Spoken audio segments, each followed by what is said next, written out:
yeah, that was real hardcore. You know why? Because a hardcore philosopher, Aaron Simmons, is back. How are you doing, Aaron? Metal. Doing well, man. So good to be back with you. Oh, so good. It makes you just, yeah. All right. Well, Aaron Simmons, philosopher of religion, professional deconstructor, and, Pentecostal, and coming to hang out at Theology Beer Camp. Woo! So, even though I'm a cider man, not a beer man, but yeah, I'm gonna do my best to hang out with all you beerheads. We are open and affirming to the options of imbibing. It's a metaphor. You know, the beer theme is a metaphor, Aaron. It's a metaphor.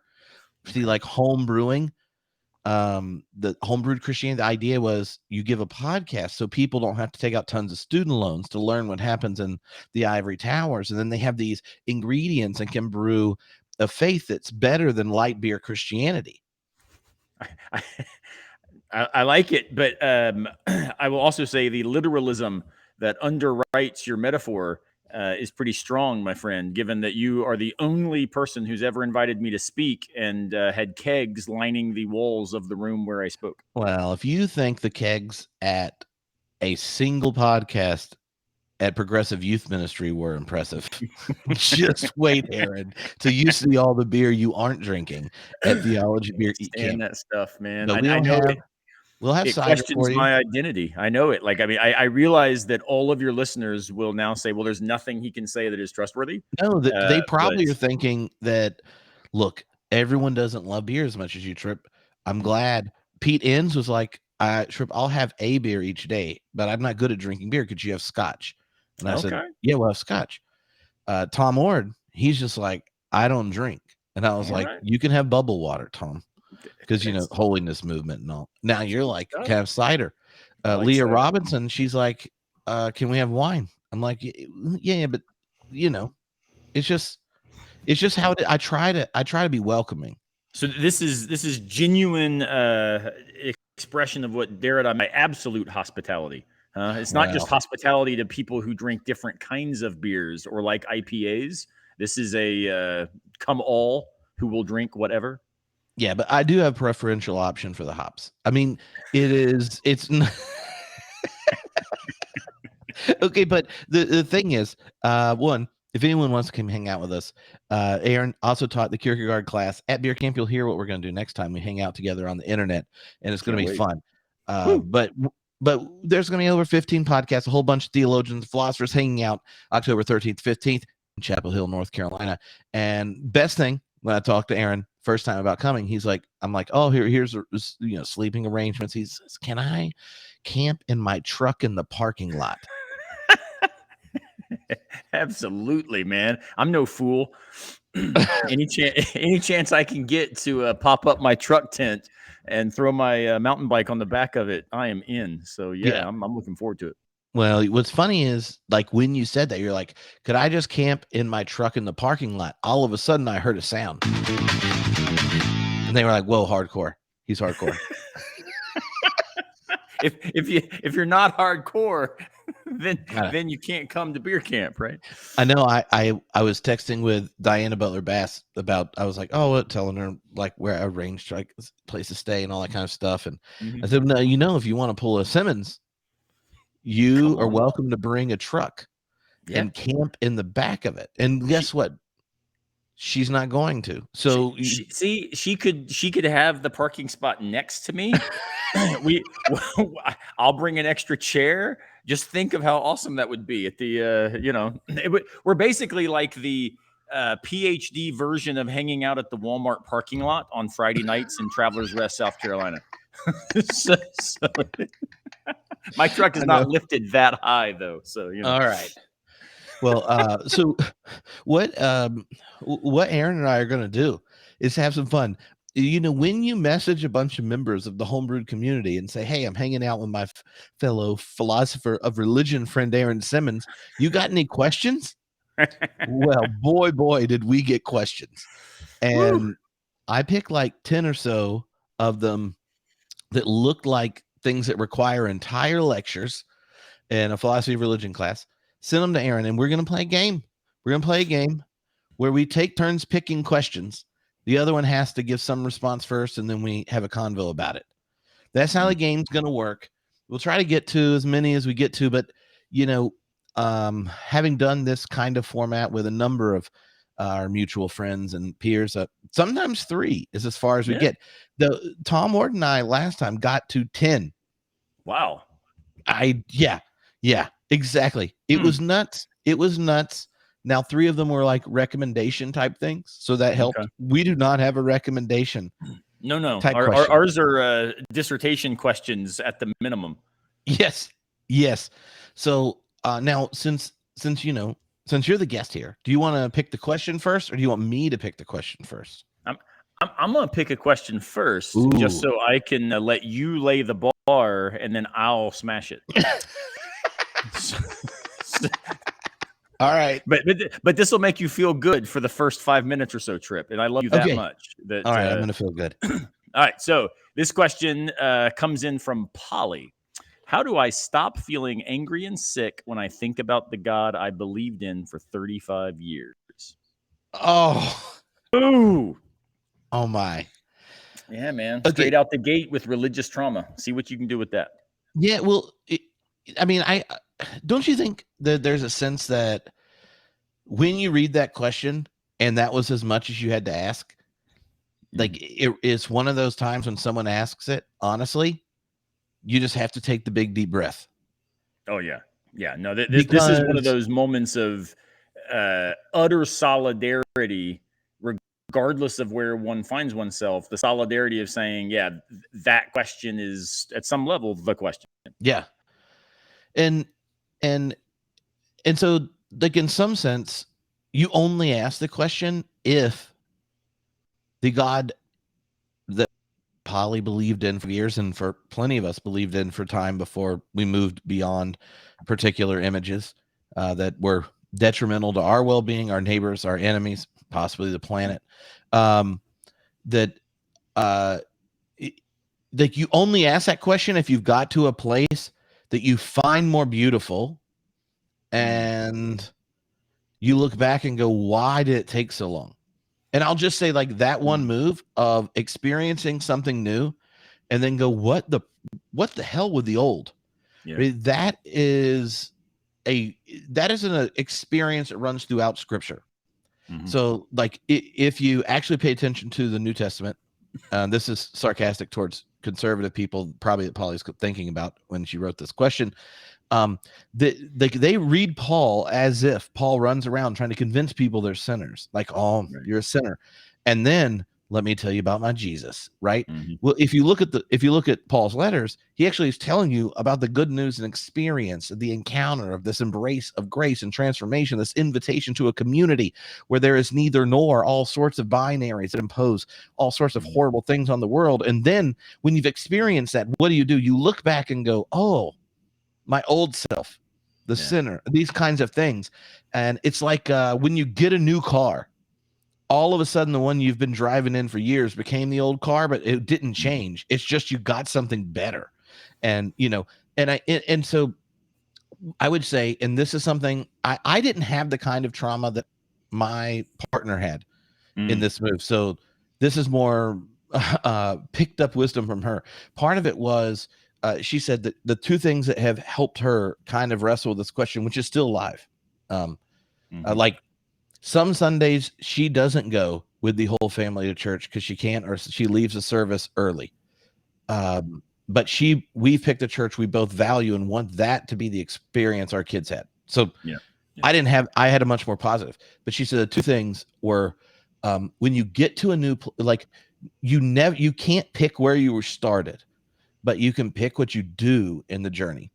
And so to get to a place where you detest particular parts of your past as either tribal, small, harmful, and things like that, because you've grown, the clarity of the growth is important, but also the gratitude for the new space.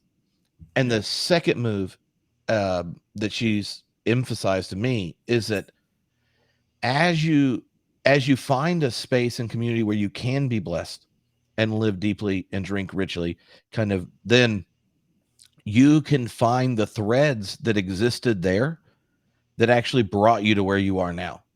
Right. And it's that second move that has enabled in our conversations, for her to be able to process some more. And so that's that's my that's my initial response to it. But like the stopping because she asked about stopping to feel angry and sick. Yeah. Then the invitation, and this is something I haven't struggled with, so I don't want to overstate it, but just listening to my partner and other people, part of it is cultivating gratitude for it. Diana Butler Bass, who will be at Theology Beer Camp, her newest book on freeing Jesus, the most beautiful chapter to me is the chapter she wrote on her time as a young evangelical, and how long it took her to sing a worship song and raise her hand again later and realize that some of the shallow theology and all that stuff, what was getting itself done in it that did linger was an encounter with a God that knew her name, knew her face, and cares. Yeah. But that takes time. And so not judging yourself in the process where you are, and doing the kind of prayers and reflection that generate compassion towards the past can cultivate gratitude. But yeah, I think it's a great answer. And all I would add, because I agree implicitly with what you're saying, insofar as I think ultimately Christian ethics reduces to three things: humility, hospitality, and gratitude. And so I'm entirely on board with the idea of gratitude being a way of life that does not erase trauma, but it maybe helps us understand that even when meaning does not get made, right? If we understand trauma as the rupture of meaning making, right? It's that space where you can't quite get the threads to come back together such that the sweater is whole again. Nonetheless, the ability to recognize the trauma as trauma, rather than letting it become just the entire space in which you find yourself, I think is a moment of gratitude. Now, that said, I don't know Polly, but I admit my heart breaks with and for her in hearing this question, because it's the kind of thing that I've heard from my students. Now, they haven't been wrestling with it for 35 years, right? But for 5, or in some cases 10 or 15 or whatever. And hearing my gay students talk about being kicked out of church or their parents disowning them, and hearing my students of color talk about the marginalization they felt at the hands of other Christians, or in the past 3 years, my goodness, just anybody who cared about the other person has lots of cause to think that the God of primarily white evangelicals in America doesn't seem to care a lot about other people, right? And at least if it requires putting a mask on. And so I think it's important with Polly to say there is a lot to be angry about, and there's a lot to feel sick over, even if I'm more with you than your wife. Even like I don't carry this trauma with me, even though I am also angry and frustrated at the social impact that so many people who take the name of God so freely in their lives and their social interactions seem not to represent the God that I see modeled in Christ, right? Yeah. So even if one is not participating in the same trauma in radically personal ways, I think the solidarity and anger and frustration is certainly something that can be felt in very broad ways. But I would just want to make possible, or remind us that it is possible to be angry and frustrated and exhausted with particular notions of God, and not yet to have emerged in some sort of teleological way, right, at the beauty that now you somehow can find gratitude in. I think it's also very real for a lot of people to just spend an awful lot of time in that dark night of the soul, where it's not clear how one would come out of this, because the only account of God that has been articulated for them, and it has been internalized in such deep ways, that it's either that God or no God, because that's the way it's been framed, right? This radical binary. And so when you realize, well, I can't go with that God, it becomes, I think, really hard for certain people to then say, but there's lots of models of God. There are different understandings of the Christian story. Maybe the God that I was taught, in fact, is the very idol that Christ would shatter. But I think that it's also important for us not to act like it's obvious that someone would find that way out. It may just be the case that they live in that frustration for a really long time because it turns out there's really good reasons to be so frustrated, right? Yeah. And then I think we can invite and encourage in those moments. But I think we've got to be wary. And I know you would never say this, but lots of people, I think, give the indication that it's like, oh, if we can just, really get them to see who God is, then they would have the real conversion. But it ends up just being the old evangelical framework, just now with a little bit sexier model. And I think there's something powerful about allowing it to be okay that, look, it's not about final conversion. It's about saying, how do you foster gratitude, hospitality, humility, find joy, cultivate beauty, seek truth, love excellence, engage each other? How do we do that? And I think there are really good reasons to think that the name of God articulated, at least in our tradition, right, internal to the name of Christ, that doesn't have to be some sort of exclusivist view. It's radically inclusive. It's actually the invitation that says, even if you're not able to say yes to God, it might be the case that God's saying yes to you, and joy is possible outside of what you take to be a religious frame. Hey, that's good enough right now. And I think it's important to give people the flexibility and freedom not to feel like they've got to land someplace just as determinate as the place they left, but, liberal, right? That would be just, it's the same binary, the same logic, just with a lot better politics. And I think that's sometimes dangerous. Yeah. And one of the things that I think what was emphasized in kind of the particular way you responded is that neither one of us were suggesting that, God picked the version of God that she was introduced to and stuck with for 35 years.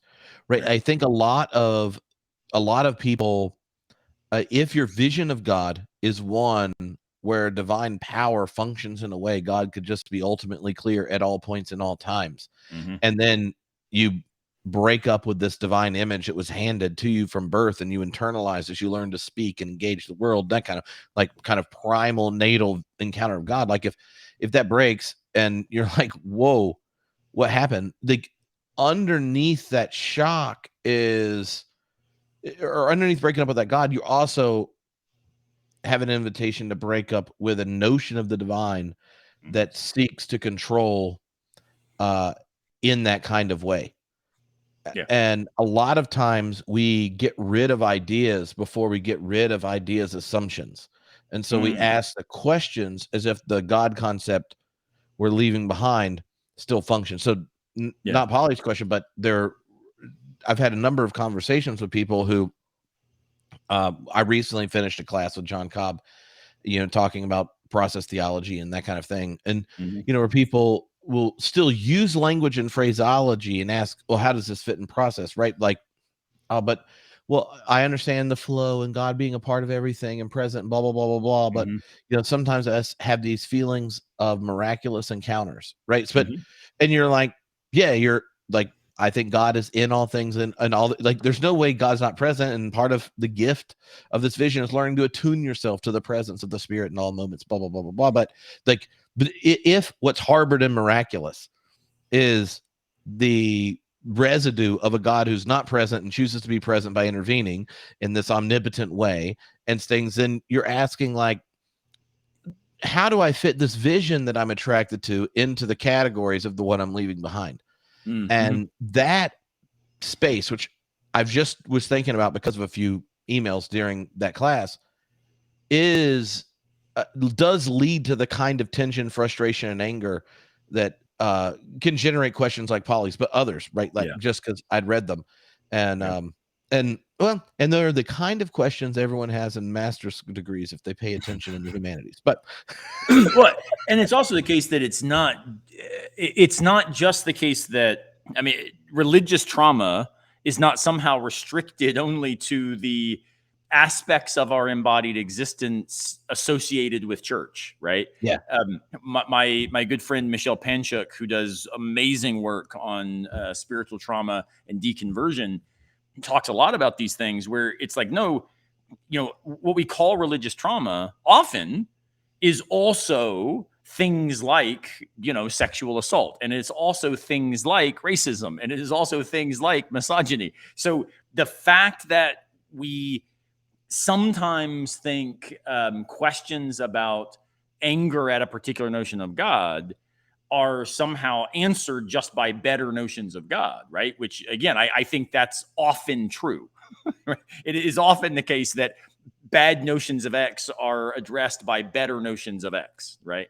However, I think it's also really important that we realize there are all kinds of embodied suffering that have occurred in the context of religious community praxis. And being able to say sometimes the way to respond to that trauma is not with quote unquote better or more religion. It might be the case that, some of that requires radical social change, accountability for justice, addressing criminal behavior, right? So all of these things get somehow intertwined, such that one of, I think, the great casualties of bad notions of God or destructive notions of God is destructive notions of self, right? It for too long, certain conceptions of the God found often, not always, but often in white evangelicalism, in the kind of authoritative model that my friend John Sanders talks about a bunch in his new book, that notion of God has created, women who see themselves internal to the very eyes of patriarchy, or it creates a structure where, the poor would understand something being wrong with them rather than being able to address systems that are unjust. So if we can invite people, and again, I don't know Polly, I hope I get to meet her at beer camp. Polly, if you're there, please come say hello and introduce yourself. The thing is, I wouldn't presume to think that I know exactly what lies behind the question. But one of the important things to do when people are asking those questions is to remind ourselves that sometimes philosophy is not the answer. Sometimes theology is not the answer, right? It might be really good therapy and better electoral results. And, actually doing kind of the hard work of lived embodied justice. Maybe that's part of also what sometimes can play out in what gets expressed as frustration with religious traditions, Yeah. And sometimes part of is having someone that's going to listen to you say all the angry things and the sick things. One of the best gifts I was ever given by my favorite theologian, Frank Tupper, when there was terminal diagnosis in my family, was he came over with a bottle of Jack Daniels and a Willie Nelson record. Oh, that's fantastic. And cigars. Even though I don't like Jack Daniels, but man, I like Willie Nelson. Okay, well, it was Whiskey River, Take My Mind. And that's fantastic. And he said, Trip, Willie and Jack and a cigar will give you just enough time to curse God out all you need, so that she might see you with a little smile in the morning. Yeah. And it was a beautiful conversation, one of those sacred conversations you'll remember your whole life. And listening to Willie with a cigar and some Jack Daniels, and someone that let you shake your fist at God. With a friend. And later, when I asked him about it, he was like, so powerful. He said, so many people have really good reasons to shake their fist, and the only friends they have are as shitty as Job's. Yeah. And so, if you're Polly's friend or anyone that with that sometimes know. All you got to do is just like, you got to level up. You don't need a Job friend it. Sometimes you don't need people quoting some Bible verses at it. You just need you need to let Willie cry for you. Shake your fist with a friend. And and I will say, if in that space on the backside of that whiskey drinking, you want a book that maybe speaks to that same rawness and anger, I would recommend Wendy Farley's book, Gathering Those Driven Away, which is a very personal and raw book that she wrote about basically, her experiences seeing the real exclusion relative to sexual identity and orientation. And I would also recommend Kelly Brown Douglas's Stand Your Ground, all about, the violence against Black bodies in light of something like divine justice, and how do we reconcile these, and how do we sense of this. So I think both of those books speak to the embodied rawness of what exclusion feels like, and especially the case when that gets narrated as somehow divine will, right? And there's nothing but horrifying vice in taking advantage of another human, but somehow it's even more evil when you somehow say that one is doing this and then attaching God's name to it as a righteous act. And so, Polly, I hope the anger subsides, because I agree with Tripp that there are moments of joy and gratitude internal to the relation to God. But man, it does require a notion of God that is not the one that lots of us grew up being taught. And I would highly recommend to her as well John Sanders' new book, Embracing Prodigals. Yep. Which is all about how we find a nurturant conception of God. And he suggests that our models of parenting even can be the same thing. It's so deep, right? How our dad and mom raised us shapes our own identity and our selfhood and our way of interacting with people. And he's like, but think about good and bad parents. Like, good parents are not authoritative and you get what you deserve and smack down. We get biblical models. It's the prodigal son model. It's the dad who says, yeah, you effed up, man. Like, you bonehead, but you get my robe and I'm running to meet you. Yeah. Right. That model of God is also a model of parenting. And unfortunately, too many parents have a bad model of God and then also model that God in bad parenting. And so I think John speaks a lot to that as well. Good question, Polly. Hope I get to meet you soon. All right. Now I get to pick a question here. Let's see here. I'm going to go with Bryan's. Do me gentle, Tripp. Do me gentle, man. No. I was trying to pick one where I don't know what your answer is going to be. This is, I was going to pick one where I'm like, I wonder how you deal with this. I was either going to pick the question that will get my Cliff Notes to your Divine Hiddenness lecture, or your soul lecture. So let's see here. I would go with Bryan's because this is intense. It is. Do I have a soul? Such a good question, Bryan. Okay, I know, but I'll read the rest of it. Let's just say anyone that asks that question, like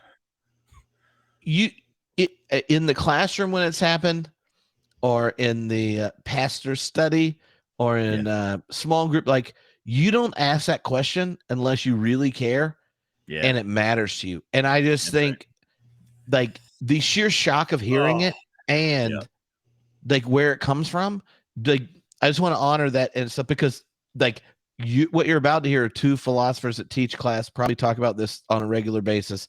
I talk about it in philosophy of religion and in the biological and cognitive sciences and religion class. And anyway, so this is going to be fun. Do I have a soul?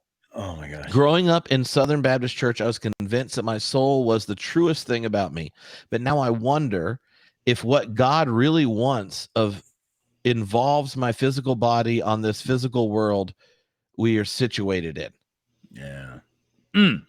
So that's what I'm talking about. All we got are dissertation link questions. Oh my gosh. Yeah. Like, I'm ready for Aaron to explain this. I'm getting my pen out for the video viewers. My cliff notes on non-reductive physicalism and the mind-body problem. So, Bryan, wow, what and I think Tripp's right to say this clearly comes from like Polly. I mean, it's from a lived experience of why ever we call religion, why it is so deeply troubling and deeply inspiring in so many ways, right? Is because all the big questions find sort of traction in this praxis, in this space. And so, yeah, do I have a soul? So I think if reading the question right or hearing Bryan's kind of backstory right, it is true that in predominantly white Protestant traditions, again, I'm speaking primarily here in an American context, have focused on, we might say, a soteriology or a theory of salvation that is grounded in an idea of the soul, oriented toward a particular kind of otherworldly eschatology. So let me unpack that without the big fancy words. Largely, predominantly white traditions in America, American Christianity, have talked an awful lot about getting people saved so that when the roll is called up yonder, they'll be there. And yes, now I'm singing it in my head. When that roll. So alternatively, and this is something that James Cone does a great job unpacking in his Black Power, Black Theology book, where he says, but there's this alternative tradition. And in predominantly Black traditions of American Christianity, what we find is, yeah, we're interested in saving souls, as it were, but the only way that souls are saved is by loving bodies. And the eschatological goal, or what it means to seek heaven, is to work for real liberation and fulfillment and happiness where we find ourselves. So I don't think that Bryan's question only reflects, again, I don't know his racial identity or his background other than he was a Southern Baptist, but it does reflect a very particular racialized story about the privileging of soul over body. However, the story's older than just American racialized distinctions in Christian expression. This goes at least back to Plato, who says, hey, at the end of the day, what really matters is not this world, but what matters is, did I live virtuously so that the other world, the afterlife, is a space where I am rewarded in some sense. Now, Socrates has a particular cool notion of being rewarded. It's not, glass mansions and crystal palaces and gold streets, or my particular vision of heaven, which is a trout stream filled with Mountain Dew running through my log cabin. But what kind of Mountain Dew? I'm a classic, man. Just straight up the yellow stuff. I'm the yellow none stuff. Of this. All right. Yeah, you try to make radical things more radical. All you end up with is, like, I mean, let's be honest. When I worked construction in college, Diet Mountain Dew was like the hydration option of everyone. Well, sorry to derail you. I just no. I was about you to say Trout Stream and Mountain Dew, and I'm like, I remember getting judged for getting regular. Well, I was about to make fun of you and say that if you make radical things more radical, all you end up with is process theology. So the idea is, boom. If we go back to Plato, part of what he says is the afterlife is what matters. And Socrates says the vision of that afterlife, it's getting to do philosophy with smarter people than all the people he is surrounded by in society. Like, that's a really cool picture of heaven, right? Is no longer having to be surrounded by the colleagues that aren't very good and the people who exhaust you on a daily basis. I get to go hang out with Achilles, he says, right? Me and Homer are going to jam about all these ideas. But what Socrates recognizes is he doesn't know if that is true, if there even is an afterlife. And he flirts with annihilationism. And he says, look, maybe once I die, I just disappear. And he says, but even if that's the case, virtuous living then would matter even more, because it was the only opportunity I had to do something of significance. And so I lived a virtuous life. I'm not scared of death, come what may. So the idea of the soul and the body being this long ago distinguished thing where the soul emerged victorious and the body becomes not just often forgotten, but actually actively shunned, actively oppressed.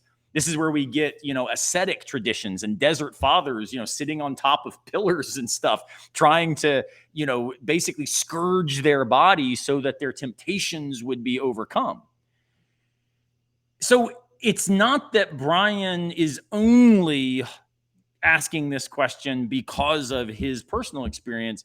It's that we've got about at least 3,000 plus years of Western philosophical and theological history that ingrained in us what really matters is this thing called soul. And this is not a stupid idea, because what we mean by soul, again, has a long and complicated history. But if we go back to Aristotle, it was just the animating breath, the nous, that actually makes matter conscious and rational and alive.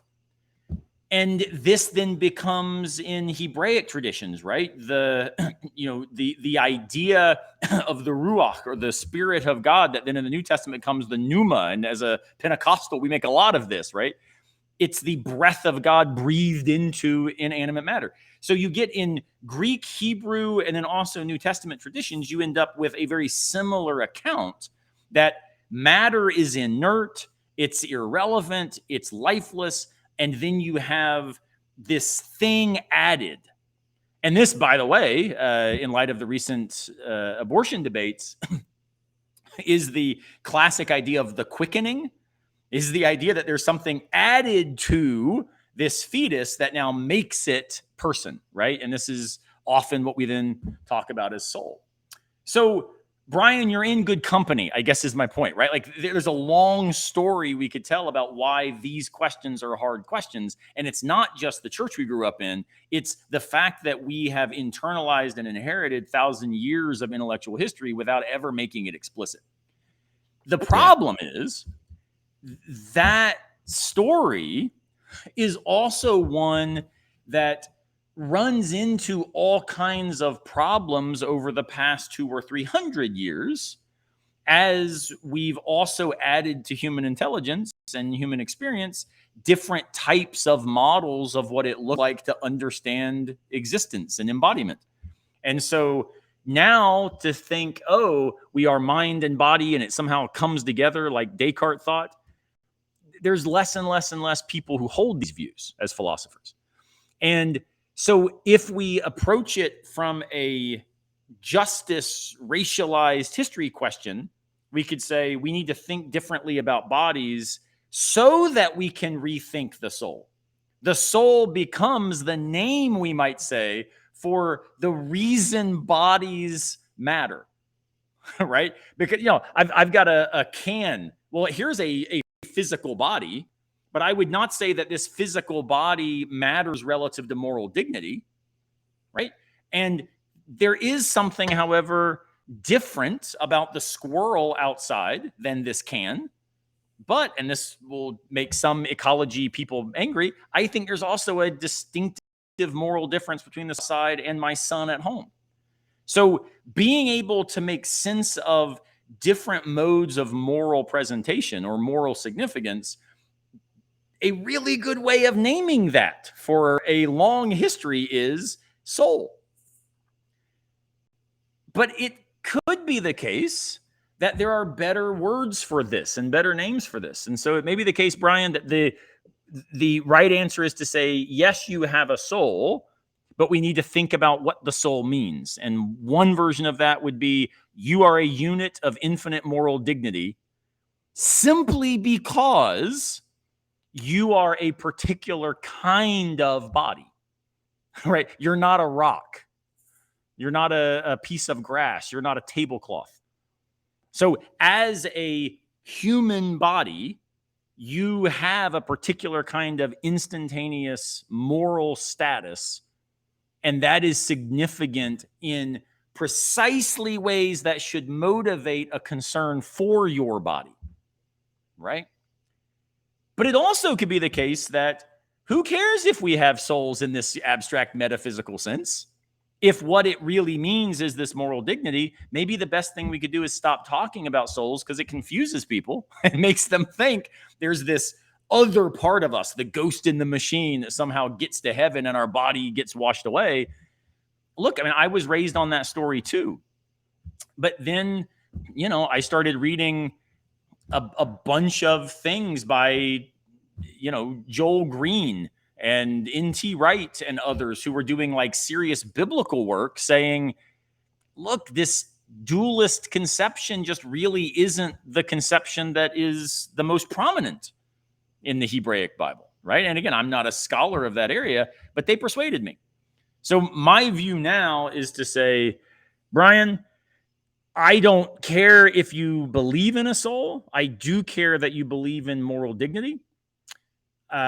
I don't know if there are metaphysical properties called souls that supervene on particular bodies in the world and don't supervene on other bodies in the world, which is why Coke cans don't end up in heaven or something. Maybe that's true, but it seems to me an irrelevant metaphysical point if at the end of the day, what we understand ministry to be is not ministering to the soul instead of the body, or ministering to the body instead of the soul, but it's actually inviting flourishing and fulfillment and joy, and erasing injustice so far as possible. Like, it seems to me that if we're doing that, we're doing all the things that theories of soul were meant to call forth, right?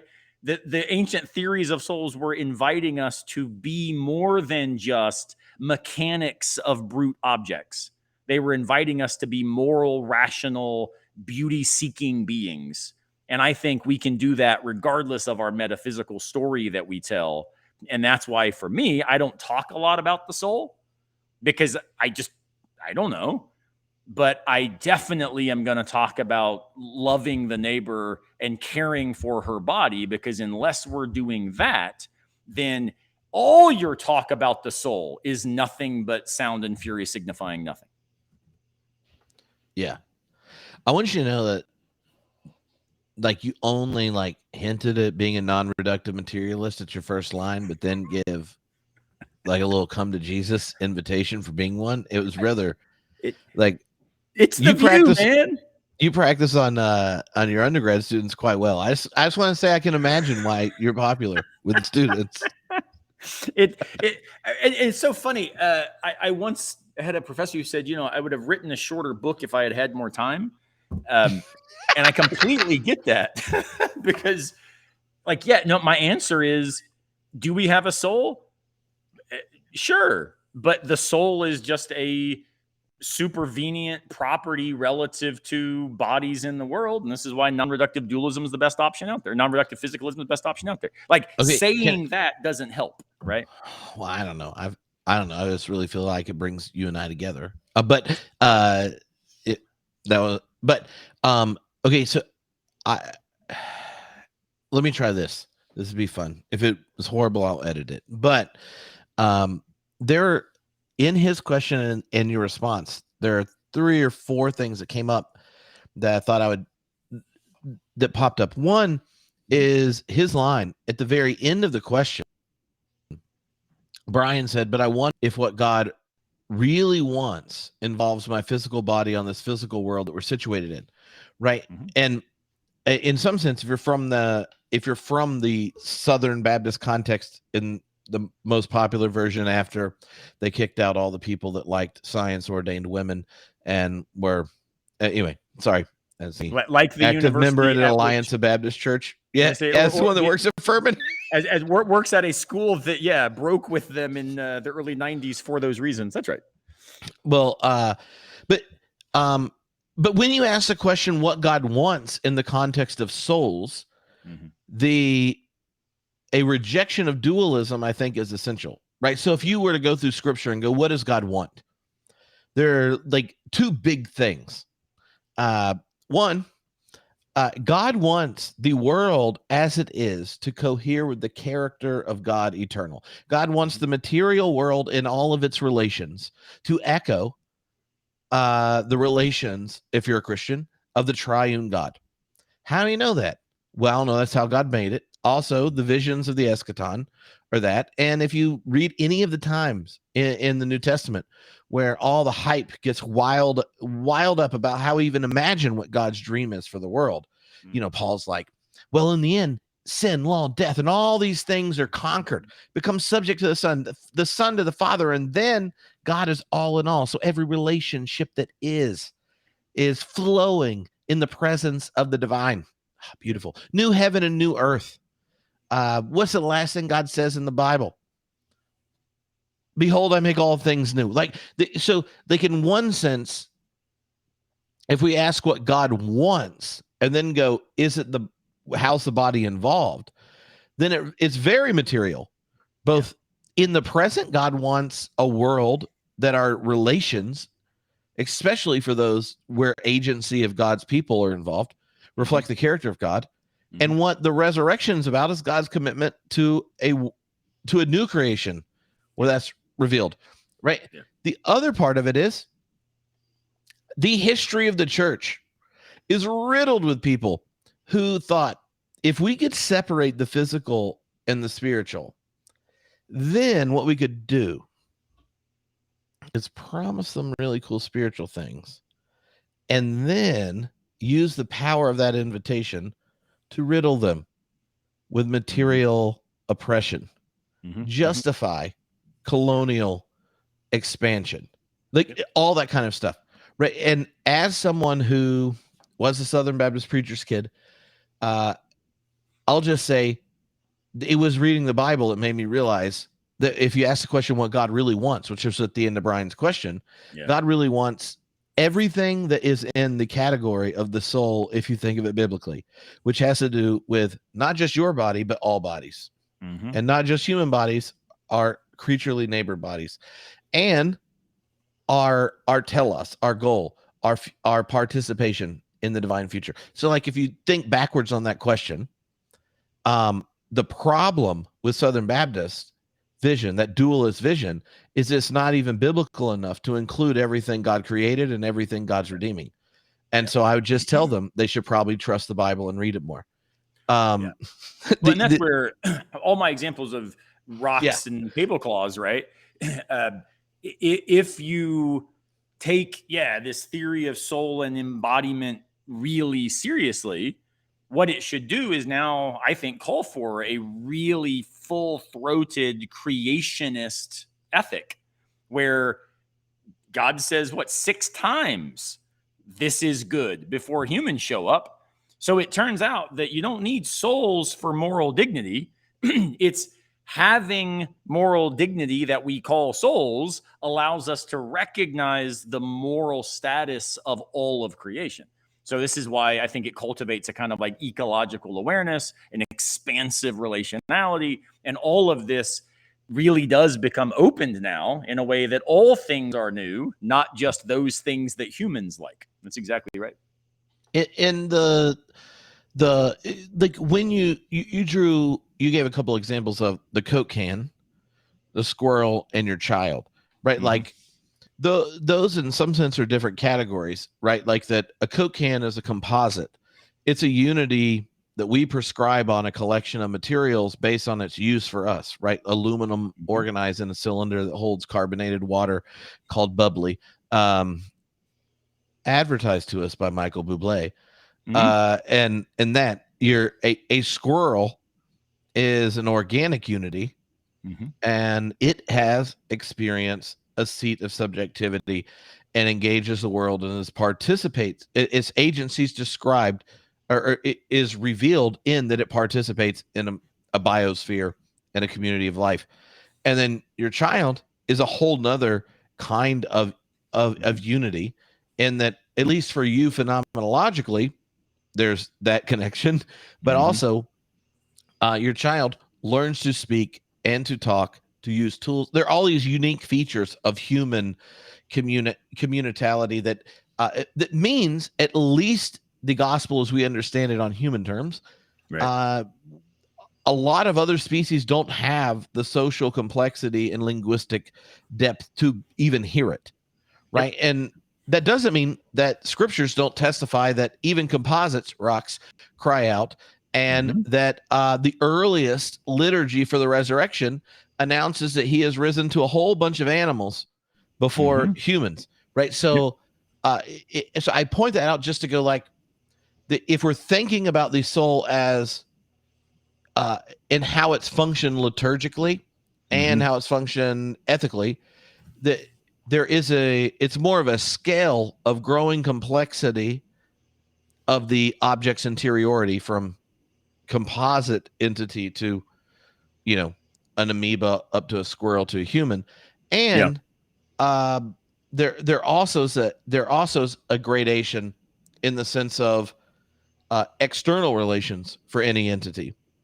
And both the internal complexity and external relations, if you're thinking of the way you frame the question, which I think is helpful, like the question of soul historically in the West has been misshapen by dualism, but it's persistent because it's connected to questions of value.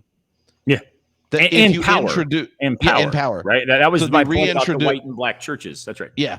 So if you reintroduce the question of soul, influenced by contemporary science and all that kind of stuff, then there's a different moral status of a human, a squirrel, and a rock. And just as your friend, I want to say that your kid is like very high on the moral status of human. But it is helpful, right? Because if the soul is the only thing that matters, and that's something that's separable from the body, then the mission of the church is overdetermined by fire insurance, escapist reality. And like you pointed out, the people that are real excited about that, the ones in charge of material reality in the present. It's because of that point that Marx is right to say religion is the opiate of the people, right? It works as a drug to put us to sleep so that we don't revolt, so that we don't change things, so that we don't affect the material conditions of our existence. If we think what it's really about is not that stuff, right? Yeah. If we are convinced that what it's really about is doing our duty, keeping in line, keeping our head down, respecting those that God has elevated into positions of authority, right? Suddenly you have this particular account of meticulous providence coupled with an authoritative model of sovereignty, and it plays out then as a lived reality of disregard for those who in fact are being rough trod over as a result. But Marx is right to then say, so if you want to get people to turn their eyes away from all kinds of atrocities, convince them, A, everything happens for a reason, and that reason is nested in a divine plan, and B, you are maximally participant in that divine plan if you are a possessor of the fire insurance escape clause. So go sell insurance to people, but don't try to get them to change jobs, right?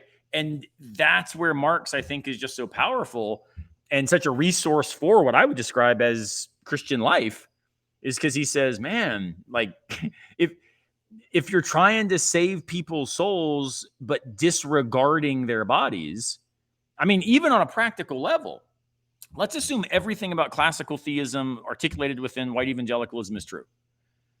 Can you imagine how pissed off a lot of people are going to be spending eternity with all of those asses that let them be this abused in the world, right?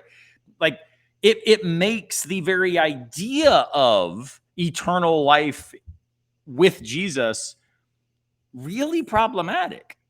If instead we flip the model and we say, look, the incarnation is not an invitation out of the human condition.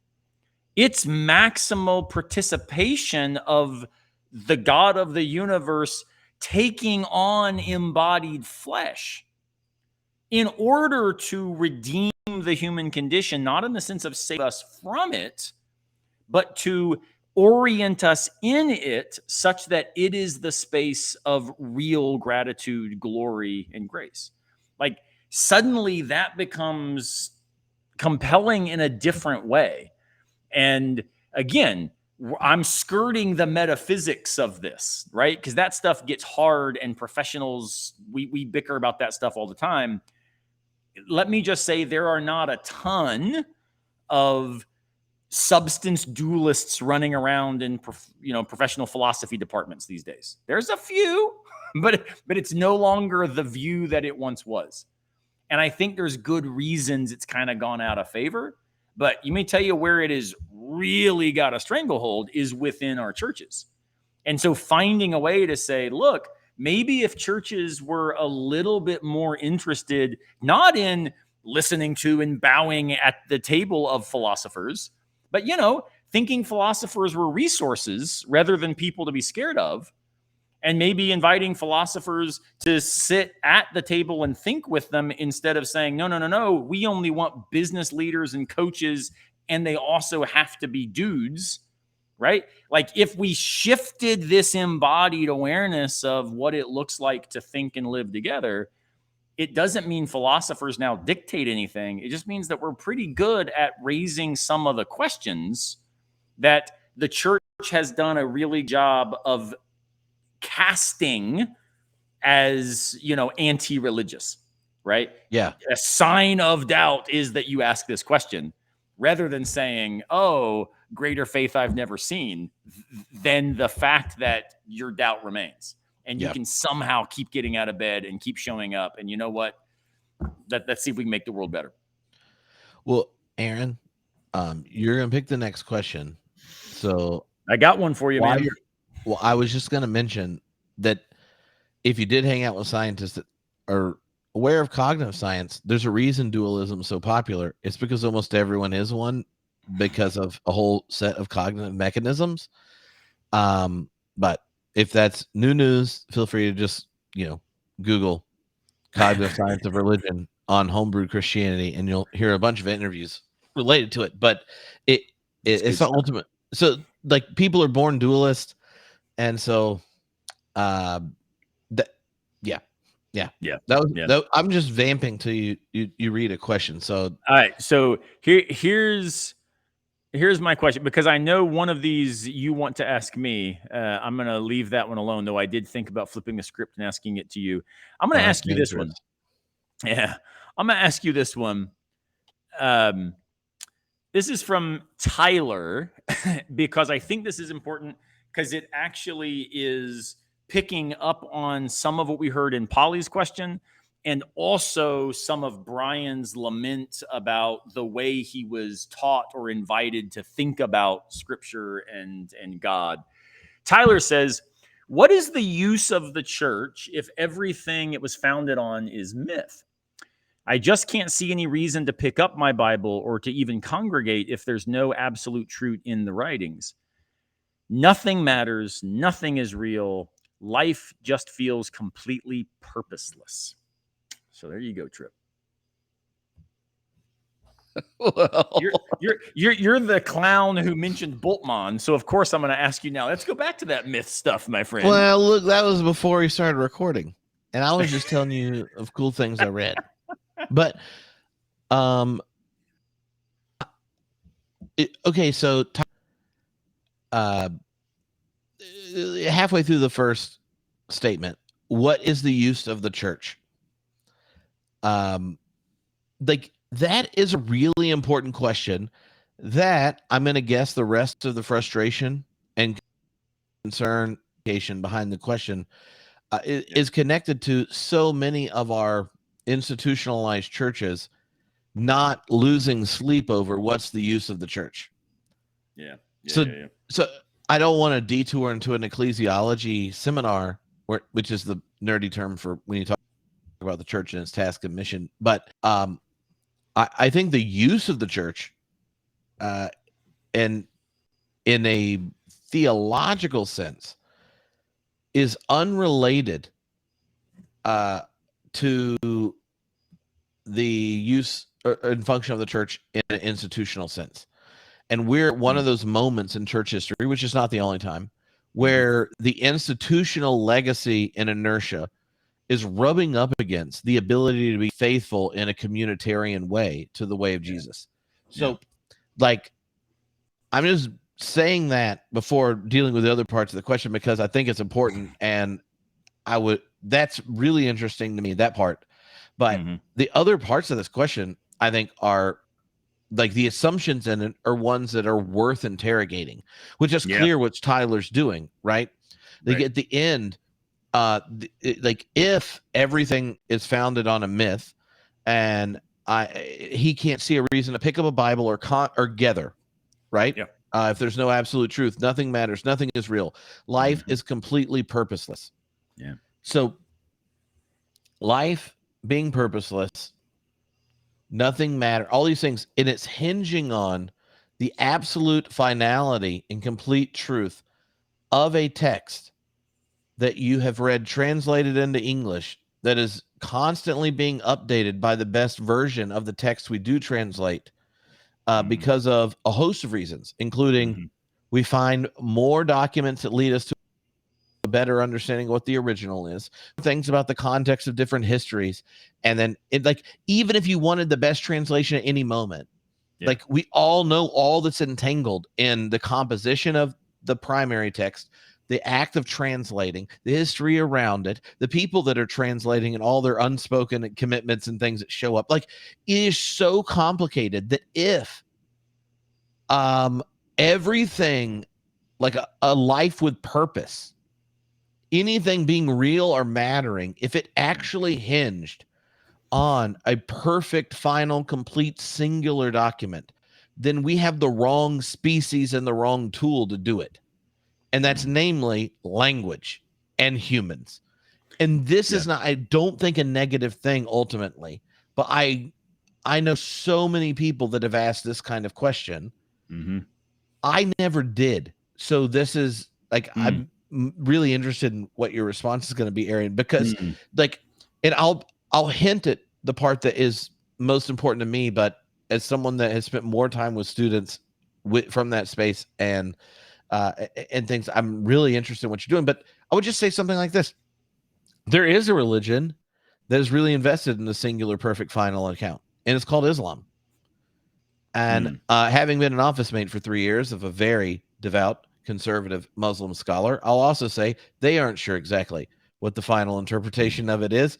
And he's written multiple books about it, edits it, and writes reviews of them all the time. But if you're Jewish, the final text is basically the jumping off point for God gave the books to Moses and then gave the oral Torah on the side, and the Gentiles don't have access to it. It's a giant argument that's gone on forever. And the big offense is to have an argument without any anchoring in Torah, or to have an argument that ends arguing about Torah. That is how the Jewish tradition wrestles with Torah, right? Like, there's this other side. The Muslim tradition, there's a set Quran, and then they argue about the correct interpretation of it. And there's 3 giant schools, and each one currently has different interpretations. But the Christian answer has always been that the word of God was made flesh. And then we told 4 different canonized gospels that don't line up perfectly. They borrow material from each other. At one point, he dies going, God, why have you forsaken me? And the other, in Gospel of John, he nods his head, says it's finished. And there's a cosmic triumph scene, and everything in between. So in Christianity, the word was fleshly, there are multiple testimonies that in their truthiness don't cohere with a line singular account where the surfaces line up. And then you get baptized into this body. And then you're a part of it. And so the body of Christ has had so many stories and voices be a part of it that I would just say, perhaps when you ask these kinds of questions, what Tyler and so many people whose experiences and stories encounter with the risen Christ have heard is you only get to tell your story of your encounter with Christ if it coheres with the interpretation that meshes four contradictory ones in the New Testament into our particular denomination and pastor's version.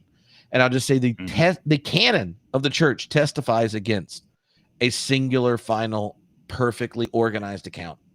Factation, early church, popular preacher, theologian was condemned as a heretic because he created a harmony gospel where, the Sermon on the Plain and the Sermon on the Mount are two completely different sermons because they weren't the same material reworked. And Jesus cleanses the temple at the beginning of his ministry, like the Gospel of John, and at the end, like Matthew, Mark, and Luke, this kind of stuff. And so if your question of what is the use of the church is connected to a myth, namely one like American evangelicalism's myth about the perfect, inerrant, infallible Bible, then it is ultimately scary to realize that you were told your encounter with God, mediated by Jesus in the life of the church, is only secure, real, and justified if you come up with intellectual ways of affirming things that most Christians didn't believe for most of church history. And most Christians in the United States now, even if you're white, there are more mainline Protestant Christians now than even evangelicalism. Evangelicals in white. This is just, I'm just telling you, most Christians are not white evangelicals. But if you grew up in it, it was the only flavor that's allowed. It's kind of like Tim from the New Evangelicals, who'll be at beer camp, told me this story the other day. He said, I felt like I grew up in the stinky, musky basement of the church, and I found out that there were so many other rooms. It was like a giant mansion and all sorts of cool stuff is running around. So I met the Orthodox, and I was like, we're in the same family because they told me if I left this room, I'm in trouble. And then you meet the Lutherans, and they're like bringing the Luther heat, and you're like, oh, that's awesome. You meet the Wesleyans, and they're like, Luther's got some bowel issues, and that made him a little angry in his later days, right? And then you meet the Pentecostals, and they're like, if you think that language is cool, check this junk out. And the church has this beautiful diversity in it. And I think that once you recognize multiplicity and diversity as an expression of what happens when you encounter the fleshly word, be it the incarnate word in Jesus and those baptized into that body in the life of the church, then questions of purposelessness. Is anything real? Does anything matter?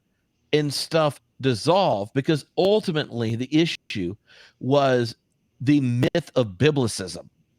And that myth is ultimately idolatry. And it's an idolatry that wants you to assent to a kind of white supremacist, American imperialistic adjacent kind of dominating Christianity. It sucks. It would kill Jesus. It's not life-giving, and let it on. But if you're just asking the question of the word of God and how it invites you to meaning, purpose, and value, well, this is Tripp's short version. We can go on the metaphysics later, but I'll just say every moment God knows you, loves you, cares for you, invites you to participate deeply in beauty, truth, goodness, and all the zest that can come into being. And regardless of what you do, the very next moment, God knows you, knows your face, and cares, and does what? Invites you into participating in the word, becoming flesh again. And then in the next moment, it happens. And guess what? It doesn't matter what decisions you made in that, because in the very nature of the God who chose to join us, love us, embrace us, even embrace us all the way to death on a cross, is the very God that refused to be without us, even if, let's say, you go to Sheol. This is an echo to the Bible, but I know our questioner knows it because he was probably shamed with these verses and said that the love of God in Christ Jesus, you can't be separated even if, right, you go to Sheol. So I think that so much beauty that gets communicated in the scripture and in those settings is actually true. And then they tell you it's only true if you bow your knee to the idol of just some shitty account of biblical authority overdetermined by anxiousness of very conservative, not that into intellectual engagement, and they're fearful of the kind of authority science has. Science can't even talk about half of human existence, so don't worry about it. Like, just don't lose your sleep over it and realize that here's the thing. Every time you've encountered the Spirit of God in life-giving ways that opens you up to your neighbor, embraces deeper love of yourself, and calls you to sacrifice for the well-being of others, you've encountered the God that Jesus raised from the dead. And it will happen as an opportunity in the next moment and in the next moment.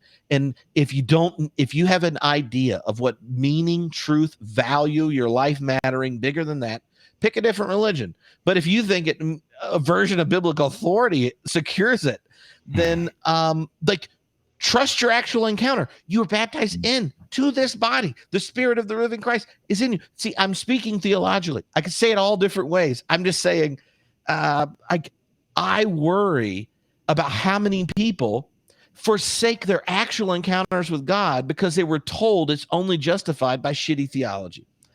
And I would say God justifies God's self and not a preacher that may be underinformed or anxious or fearful or have the same feeling you do. And this is the important thing.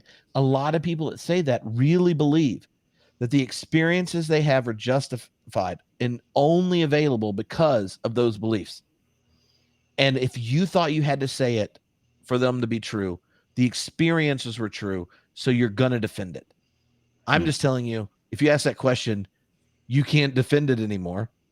So trust those encounters with the divine and then say, I'm just more historically Christian. Because we told Tatian, the harmony gospel guy, heretic. And then we canonized Matthew, Mark, Luke, and John, and they can't even agree on the day Jesus died. So, I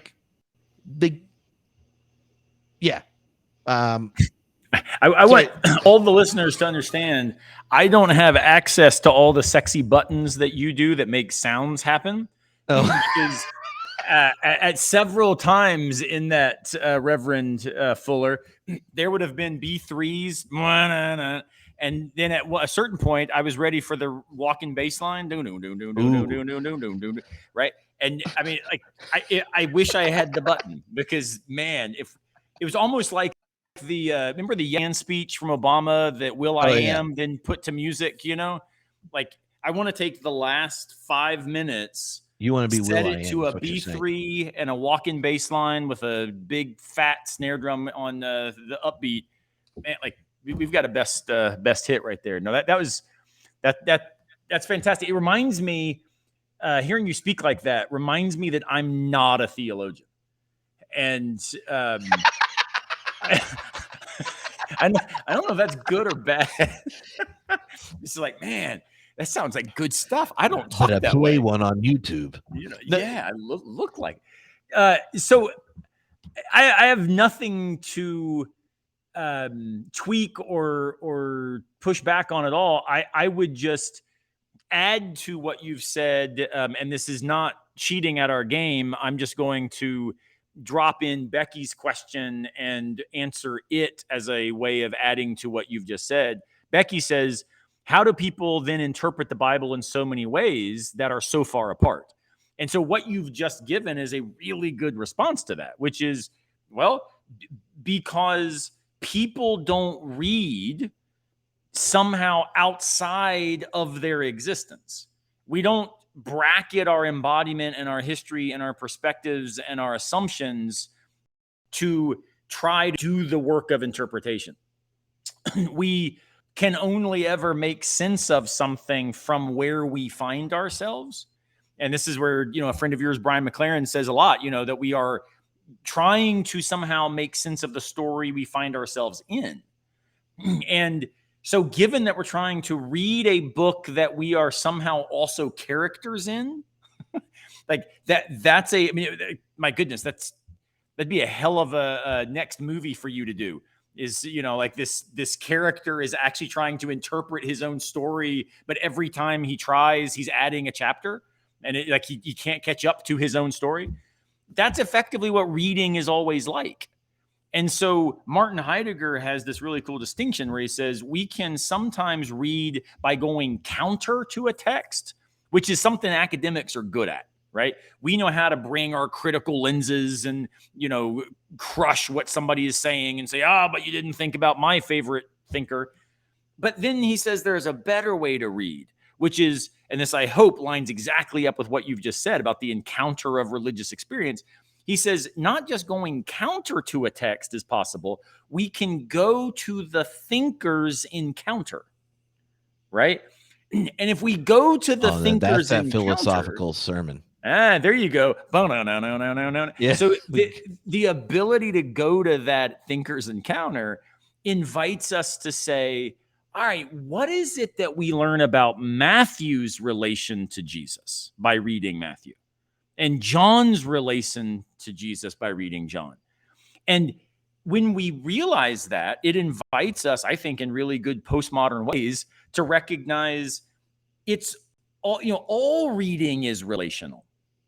So if you find yourself in a power structure whereby the task of reading is deployed to reinforce those who are in power, that's going to be a very different text, even if it's the same words, than the text coming from, we might say, people who read from the margins, right? I'm reading with one of my classes this semester. It's a seminar called God and Justice, and we're reading Esau McCauley's book, Reading While Black.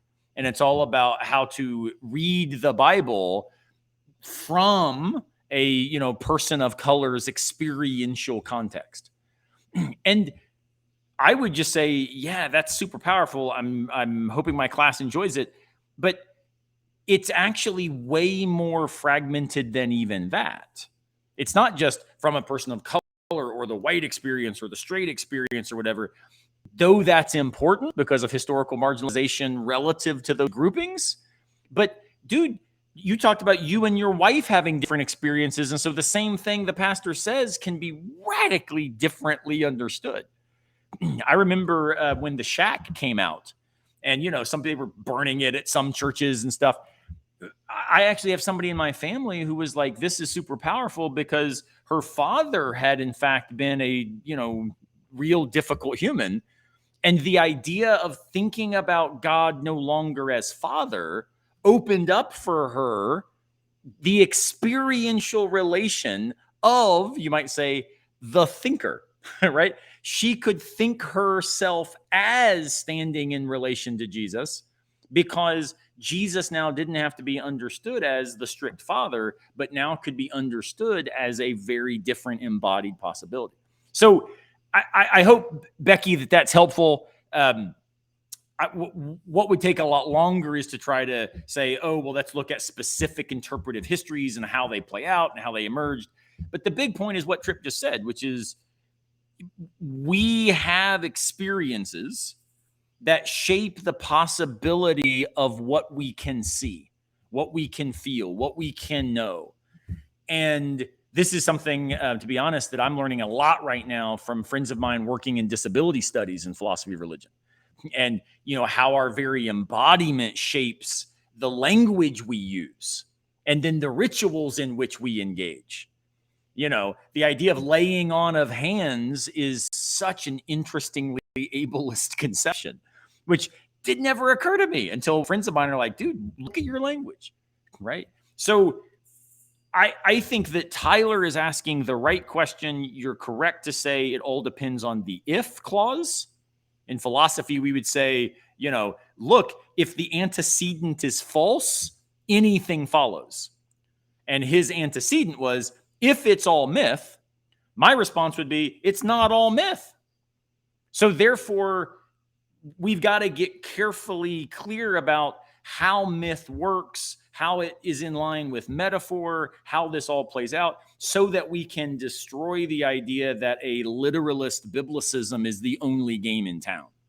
And I think one way we should do this, Tripp, is whenever you and I are at conferences and somebody gives a talk, we should be the first people to raise our hand and say, look, I really appreciate your talk, but I have no idea how I can respond unless you'll provide me with the original autographs. Right? Because notice, we do this all the time. We don't need to see the original.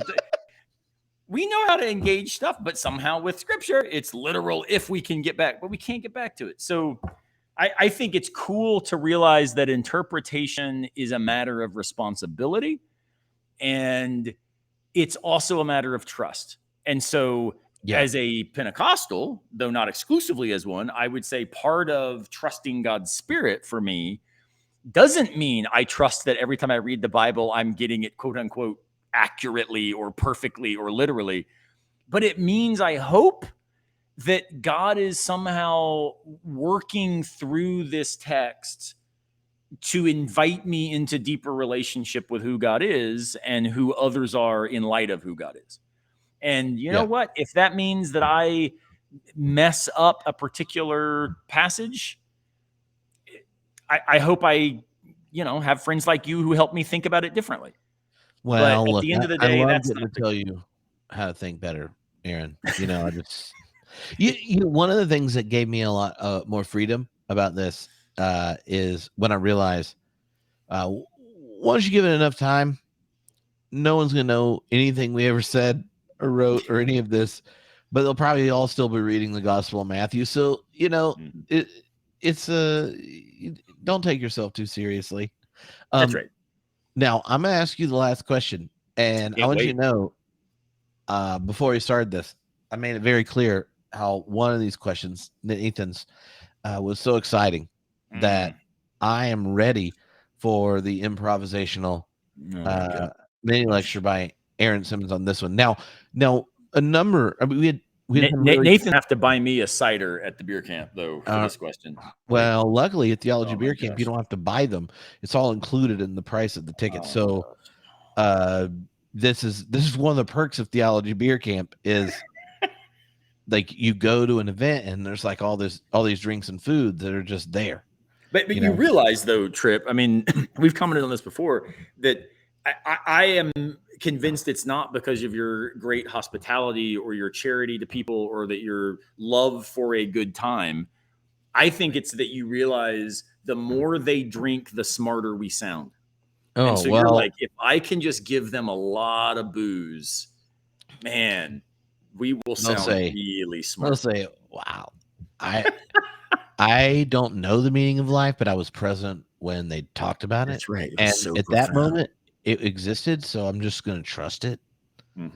But you want to know, they're probably watching or listening to this. They have not likely imbibed enough, unless they're doing some late night podcast listening. Maybe they just put kids to bed, washing some dishes, have a little side piece over there in the corner. Well, this just means though that when we encourage them to come to Theology Beer Camp, what we really should be saying is, y'all, please come to Theology Beer Camp. You've never heard us as good. Oh, right? Yeah. It's like the Blues Brothers for theology. By definition, we will be so much better because you will be drunker. Like the more you drink, the smarter we sound. Well, I just want you to know, I want to self-congratulate myself to passing on your baiting derogatory comment towards process earlier. I was disappointed that you didn't take that bait, because I thought that was because I'm more excited about you answering this question. And I could wait so many like we've done how many hours together, and I don't think I've ever been set up as well to dig on process theology as then. And so I was like, oh my gosh, you just wait till the process party at Theology Beer Camp. Full Tilt Brewing Company is brewing a beer called the Process Party, and if there's an openness cider, I'll take that one. Well, look, okay. So during beer camp, we're just going to have one of the little breakout podcast sessions where people can pick. We're going to have you. If John comes, he can come. Tom Ward is going to be there. Andrew Davis and Andrew Schwartz are both going to be there. So that director for the Center for Process. We're going to have a whole bunch of process and open relational types there. We'll just have like a little corner where we're like, don't come to this if you need any preface statements. Well, because and my thought is when we do that, we just need to invite at least one neo-reformed person so they can make sure they tell us how it's going to turn out. Okay. But if you want to come to beer camp then and hang out with Tom Ward, use this code ORT and get $50 off on your ticket. So there you go. Fancy stuff. Now I'm going to read Nathan's question. Bring it, Nathan. And I mean, if you turned in this question and we're looking for a scholarship for a philosophy degree, well done. What is the purpose of concepts like good, true, beautiful, justice if they're always changing and never agreed upon? How are they more than a person or culture's preferences in bold? Man, that last line, so well done. Preference. God dang it. What Nathan, awesome, you should get $100 off beer camp ticket. Man, like no, the album that yes, I know a bunch of us are musicians showing up there. So if we have a night playing music, we can call our album Preferences in Bold, which that's such a good line. So Nathan, I was once told in grad school, early days of grad school, by one of my professors, he said, Aaron, the thing I like most about you is that for some reason you still think all the big questions are worth asking, which I think was an insult when I look back at it now. But I still think all the big questions are the ones worth asking because, they're the ones that have defined human history as worth being asked. So I think Nathan's question is a powerful one. And I think the way I'll go at it is this. Let's again notice that there is an if clause. So if concepts like good, true, beautiful, and justice are always changing and never agreed upon, then what is the purpose of them, right? So we flip the question that way. Notice the assumption. Things that change and are never stable are useless. Like that assumption, or at least how is it that they're not, right? Well, it's not a dumb question. It's a great question because we are the kinds of beings who have said to ourselves often, I want stability, I want security, I want certainty, I want to manage risk so far as possible such that I don't have to admit that it exists, right? Our whole social structure is one that says, and our theological structures are designed to try to protect us against the play of risky, destabilized concepts. And so there's a really deep desire to just pin things down so that we can, hang our coat on it. And we see this in all sorts of philosophical ways. Descartes' whole project is, how can I find something I know for certain? And he says, I think, therefore I am. I know something for certain. Now I can build back the world. And also give a lyric to Billie Eilish. And I wondered, Tripp, do you think that there's any royalties that have to be paid for the phrase, I think, therefore I am? Surely that's public domain, I guess, right? I mean, it's been long enough. It's been long enough.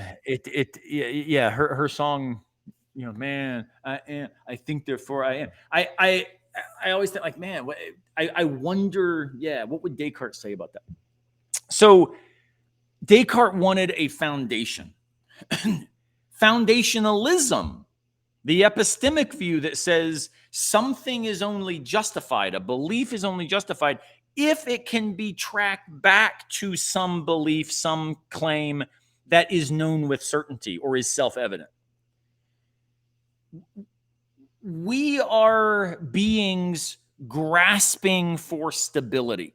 John Rawls's entire political theory is given the fact that everybody disagrees with each other in democracies, how can we stabilize things well enough so that we don't kill each other and we can generally work towards something like justice? Though, like Nathan, I think stability is a desire to have in all sorts of ways. I want to challenge the idea that if something is not stable, it is therefore useless or not good or unhelpful. Now, again, Nathan, I recognize I'm overreading your claim, but this is what philosophers do. You say, all right, well, here's what's been said. What's that assume? How does it function, right? But I would want to say, I think faith, at its most basic, and this is a definition I'm really hanging a lot on in my new book I'm finishing, Camping with Kierkegaard. Faith is, for me, risk with direction. Risk with direction. So if faith is risk with direction, what is it that's the first aspect of living faithfully? Embracing risk. But notice it's not embracing risk just so everything becomes the great cloud of uncertainty, right? In other words, it doesn't just become cultural preferences, whether bold or italics or not. It's, I'm willing to take this risk because I think there's something significant and meaningful in the directionality that this risk propels me, as opposed to the risk that propels me in that direction. So I think that the good, the true, and the beautiful are, as Levinas puts it once, really, really fine risks to take, right? Like it doesn't have to be the case that we can get these pinned down and stabilized. Finally, we know the good. Now we can get down to business.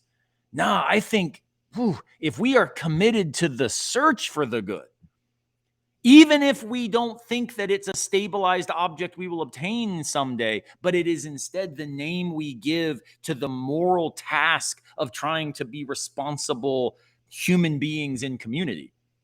Like, even if it's an unending task, man, I think that's a good task to take seriously. And this is why I talk a lot about the difference between being goals, B-E-I-N-G, being goals, and becoming goals. And the difference is being goals, which are good in lots of ways, they are success oriented. So I want to be a professor of philosophy, which means I want to be someone with a PhD, which means I want to be someone who gets into a good college, which means I want to be somebody who studies in high school. Like, notice every being goal has a bunch of other being goals in front of it that condition its attainment. But ultimately, being goals are external achievements that can be grasped, set on a shelf, and checked off. Becoming goals, alternatively, are the kinds of goals that one does not finish, but instead by which one orients life itself. I want to become a good father. I want to become a good husband. I want to become a good professor. I want to become a good philosopher. I want to become, I was going to say a good beer drinker, but I have no interest in that. So the idea of these becoming goals, it's not something I'm going to finish on a Tuesday or in year 75. It's something that is a risk by which I orient my life in full recognition that I could have gone different directions and taken different risks.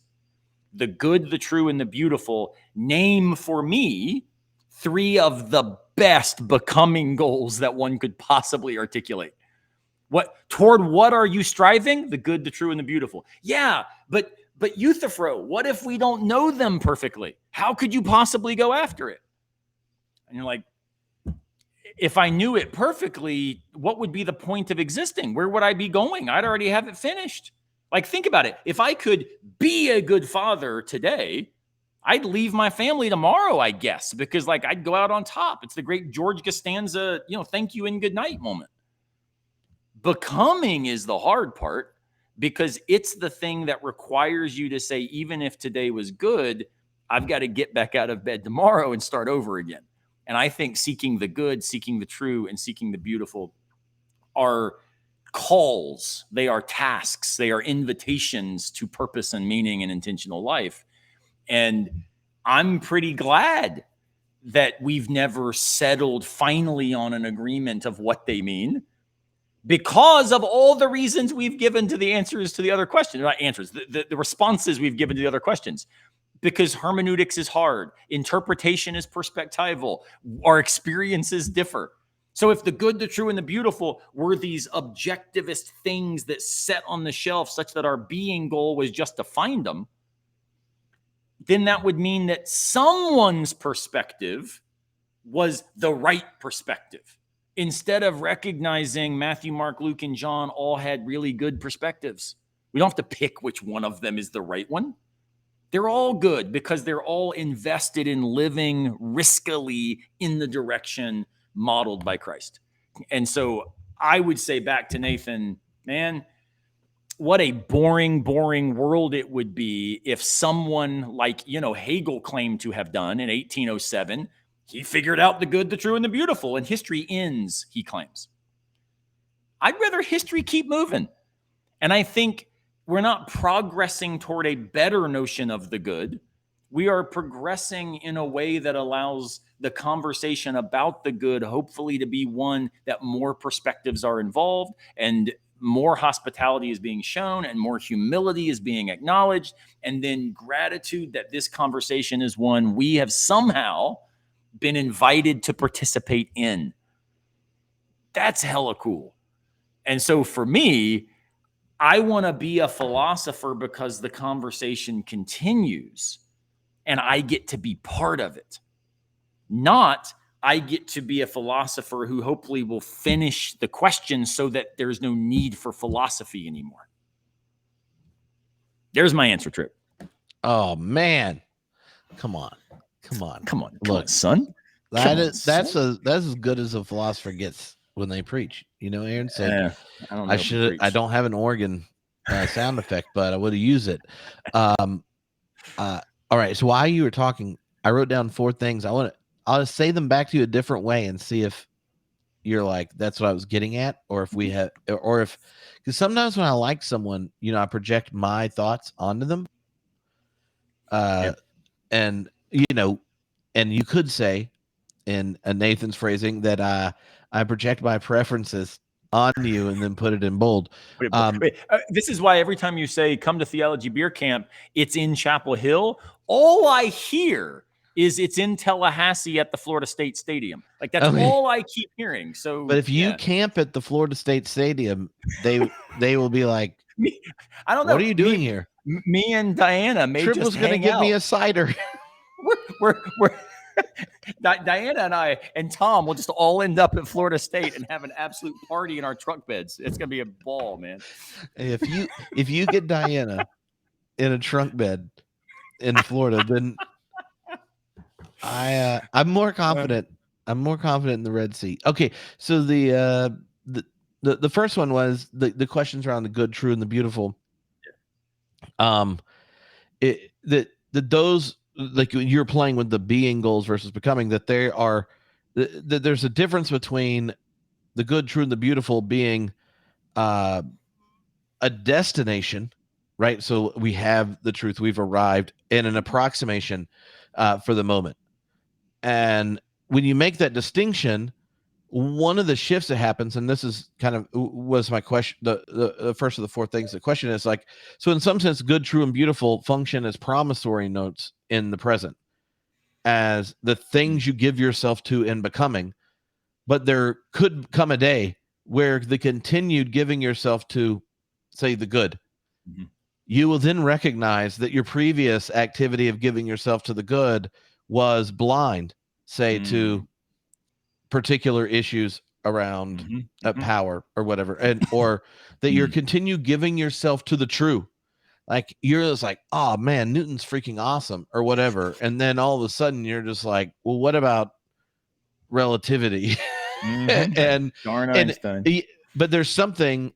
But what did Einstein and Newton have in common? Right, was that they truth was a promissory note. And so it wasn't the destination. It was always the best approximation of available knowledge at the present. And anyway, how does that resonate? Yeah, no, I like that a lot. The thing it makes me think is Jacques Derrida has this idea where he says the only way that we can really enact justice in the world is to recognize that no enactment of justice would be just enough. Right. Another way he puts it is, that if we are really to be fans of democracy and instantiate democracy as a social reality, the only way we could do that is recognize we're never democratic enough. And Levinas actually puts it in an almost eschatological way where he says, the only way we would be worthy of the coming of God is if we lived such that God was never coming. Right. All three of those, I think, are philosophical versions of the good, the true, the beautiful, or promissory notes. They are not destinations. It's not about getting them right. Though, again, it's not that we're saying that would be awful. It's just, it's the wrong way round. Right? Like I am, so you are right to say that later I will be able to recognize that my seeking the good might have in fact been a kind of vice or a kind of blindness. Yes, but it's also the case that I might recognize that my seeking the good was in fact the only version of living goodly that was ever possible. Right? My striving to be a good person might then be all goodness looks like for embodied, perspectival, flawed, finite humans like us. Yeah, which was one of the was point two was that all conversations of good, true, and beautiful are always already contextualized. Yes, and when you use like Nathan's question, good, true, beautiful, justice, and there is no contextualization, then you're taking the ideal abstraction, maybe existing in the mind of God or the eternal forms or somewhere else unrelated immediately to our present, and then looking at the gap. That sounds right. That sounds right. Well, but notice, I mean, this is again a thing that Becky was pushing on, right? Is if we think the goal of reading is to eliminate the need of interpretive engagement, right? Like, I would love reading if I didn't have to interpret things, right? Like, notice that's kind of how lots of our history of interpretation looks. And this sounds a lot like lots of the churches that you and I grew up in. They were spaces where it was the Bible says it, that settles it, right? But as we've been discussing, but what's the it that it says? Like, is the it the date and time of the crucifixion? But if Matthew and John are at odds, well, one of them's got to be wrong. Or is it the case that the it is, come all who are heavy burdened and I will give you rest, even if you're a tax collector or an adulteress or, the scum of the earth, hey, you're good with me. Well, if it's that it, then notice the interpretive task becomes more like a lived praxis than it does just a propositional assent, saying yes to some claim. So it's not as easy as just saying it's always contextual, so we can't make any progress. It's a matter of saying it's always contextual, so man, we've got work to do. Yeah, right? Yeah. Like for me, that's invigorating. It's like, ooh, there's a reason to keep doing philosophy, even if you're going to be a mechanic. I tell my students this all the time. It was like, I told them yesterday, in fact, Trip, was my first day of classes. And I said, how many of you guys have parents or others who say, why are you studying philosophy? What a waste of time. What are you going to do with that? No, of course, all the hands go up, right?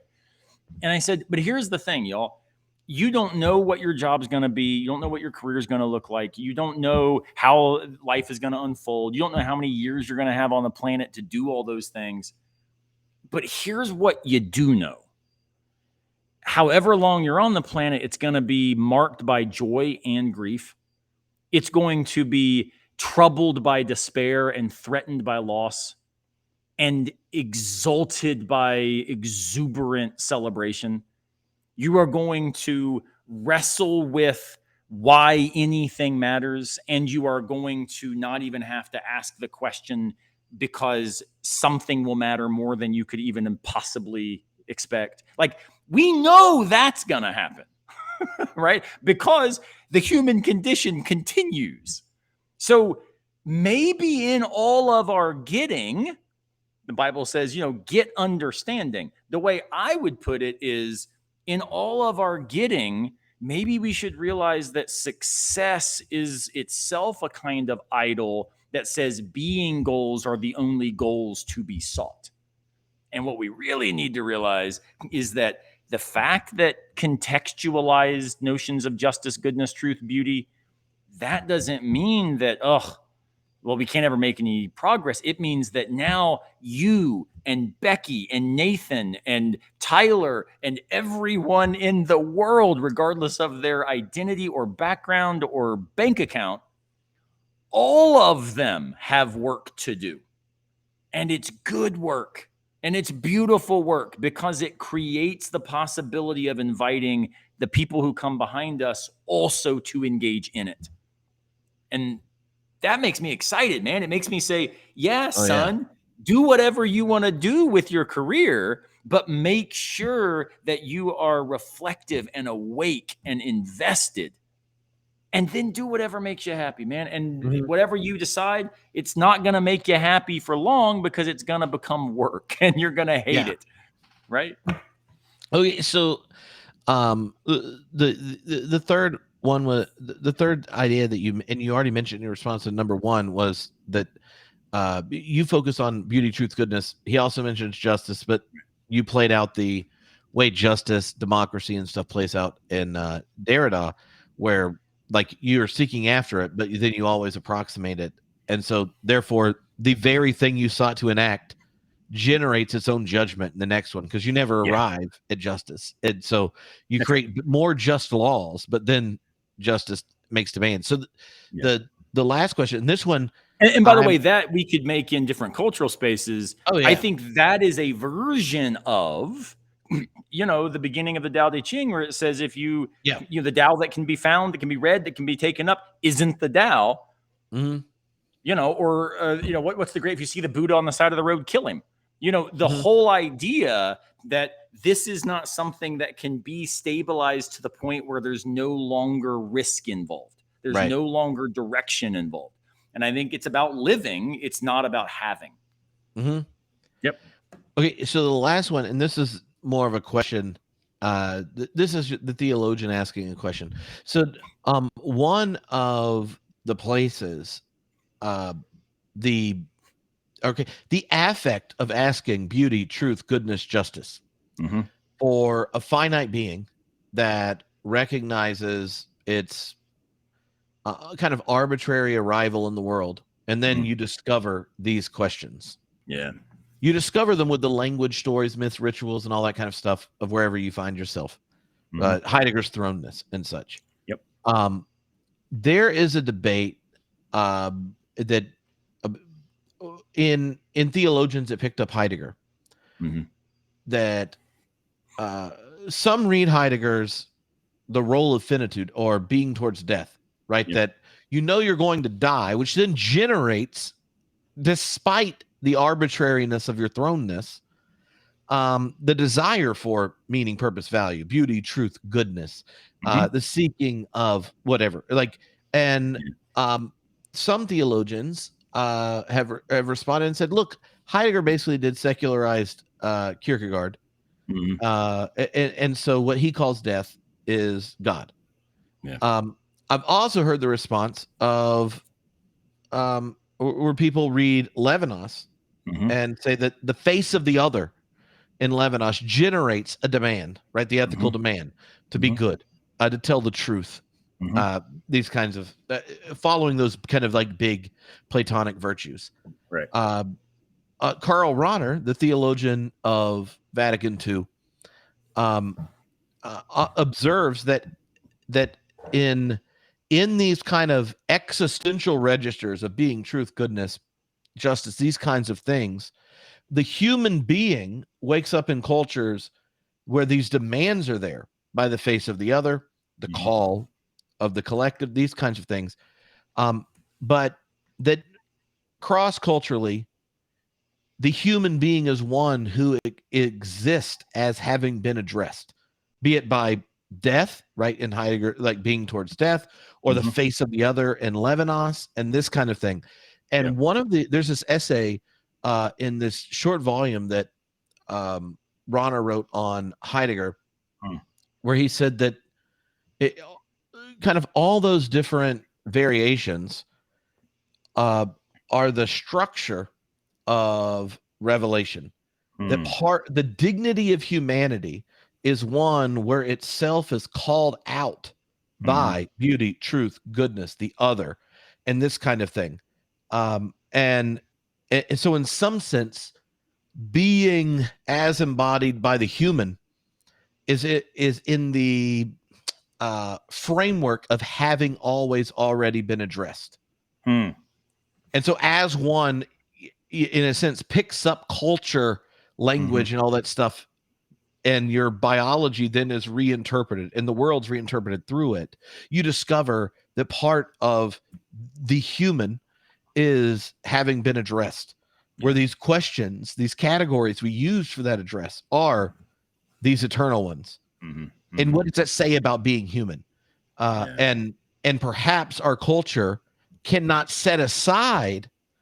We can't live in a world and be human where we don't ask beauty, truth, goodness, meaning, purpose, value, justice, but we don't have an internal logic that justifies the demand they give, apart from what he calls the transcendental existential. And I recently reread it because I've been opening all my books, and it's my favorite bit of Rahner, and I've been going through them, and it's like I looked through it and I was like, oh yeah. And then when you were talking, I thought of looking at it again. And I'm like, so as a philosopher of religion who, like, how do you see that kind of response? Because I think, to me, one of the things about Nathan's question, like, what's the purpose of concepts like beauty, truth, goodness, if they're never agreed upon, they're always changing. Are they more than a culture's preferences in bold, or a person's preferences? Like, in some sense, Rahner's response there is to go like, the fact we don't know what it means to be us without asking those questions means that we don't know what it means to be human without being addressed by questions that were before us and demand more of us than we can muster. So what do you do with it? Well, a lot of wisdom traditions use the word God to get at that. No, I love it. I rarely turn to Rahner, though maybe I should more. But there is a philosopher who says something I think that is very similar. And it's Jean-Louis Chrétien. And Chrétien says basically that what it is to exist as a self, right, or subjectivity, which if we go back to Bryan's question, I prefer, instead of talking about soul, I prefer talking about selfhood or subjectivity, right? I think that's actually, I think it does better work for us because it's not so laden in all this kind of cultural baggage. So for Chrétien, what it is to be a self or be cultivated in our subjectivity is to take ourselves up as our very existence, our very selfhood is a response to a prior call, a prior invitation. Now, this can sound very weird. Levinas has a version of this, but lots of them tend to give as their example of what this would look like is actually a ancient Hebraic story, right? We find in Genesis where God's walking through the garden. Adam, where, here I am. The idea in Hebrew, the hinei, this response, here I am. So if we go back to Descartes, I think, therefore I am. Well, wait a minute. Notice the cognitivist, rationalistic privileging, and I think, therefore I am. What if it's I respond And in my responding, I am, right?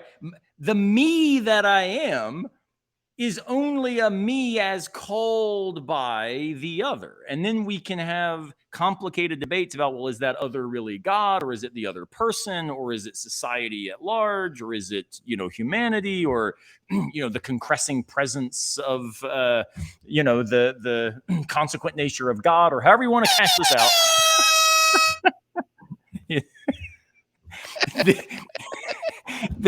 A little whitehead for you.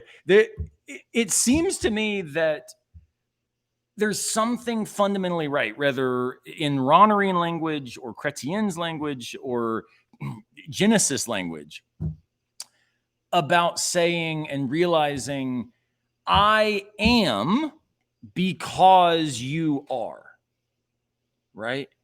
And today, in fact, man, a buddy of mine on Facebook, he's a nurse here in town, and he and his husband are amazing friends of mine who do all kinds of good in the world.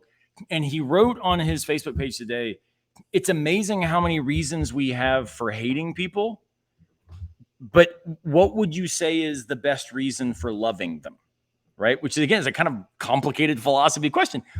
Not one person said anything back, right? It was just, it just sat there as, kind of like Nathan's question, like, wah, or do I have a soul? And so I responded and said, the best answer I've got for why we should love others is I am because you are. Now, is it possible for Christians or Muslims or Jews or whoever to say the you in that sentence is the divine thou, right? In this kind of Buberian sense? Yeah. And as a Christian, I have no trouble saying that. I'm with Kierkegaard over Heidegger when it comes to the thrownness being a gift from God, not just the abstract givenness of being anonymously, right? I'm with Kierkegaard. But man, there's something powerful about realizing, in an Obama sense, you didn't build this, right? Like there's some real heavy philosophy when he says, those roads you drive on, you didn't lay those roads. That building you walk in, you didn't build that building, right? The whole idea of recognizing our existence is maximal dependency, right? None of us would have made it out of infancy if not for some other. I am because you are. So it doesn't have to be this mystical, magical call and response structure, which we phenomenologists get all hopped up about. It could just be developmental psychology or good social science, right? You only live to adulthood because some other adult made sure you didn't die. You only speak a language because some other body was speaking it. You only do all kinds of things you take for granted, like wearing clothes, because you found yourself in spaces where that was assumed as the right kind of embodied praxis. So does that then mean that all of it is right? No. Thankfully, part of the invitation to seeking truth, goodness, beauty, justice, etc., is that it's an invitation to say, man, but practice of wearing clothes, that's a good one. Practice of not letting women vote, that's effed up. Like we should change that one, right? So being able to recognize that things could be different, that things are necessarily contingent, and I say those pair intentionally, it's the contingency of the world, the contextualizing of our concepts, that is in fact the condition of any of us finding a voice in the world. Now I'm singing Michael W. Smith, find your place in this world. The very idea of our being in this world and having a task, a reason for being, is, Judith Butler puts it this way, because we are called to give an account of the place that we occupy. We have to give an account. And to whom do we give it? To another. So I am because you are is my version of I exist as a response to a prior call. And one good name for that prior call is God. I think that's exactly right.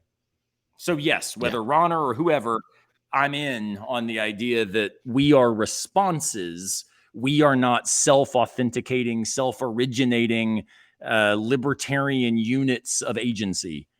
That's metaphysically nonsense, and it's politically disastrous. Yeah. Who say Cretain? Chrétien, Chrétien. Say that again. Chrétien. And what would be the first thing you read? His book called Call and Response. All right. Chrétien, Call and Response. Guy's brilliant, absolutely amazing. But yeah, the other book that's really, really good, though it's also really hard, is Judith Butler's Giving an Account of Oneself. Yeah. Which is doing the same work. She does it with Foucault, Laplanche, and Levinas, but it's the same general move. Mm-hmm. Hey, we exist because there's this call, and that can be social, that can be cultural, that can be, biological in all sorts of ways. My goodness, like it's not too far of a stretch to say, our genetic coding is at some level calling forth a particular being that we will end up being, right? And we didn't pick that, so recognizing contingency, which cultivates humility, is, I think, the right first move for being able to understand goodness, truth, beauty, justice as perpetual tasks, not just present tasks. Yeah, the Paul Ricoeur's Gifford lectures on this are really good. Like self is one to another. I think that's the title. Yeah. All right, one self as another.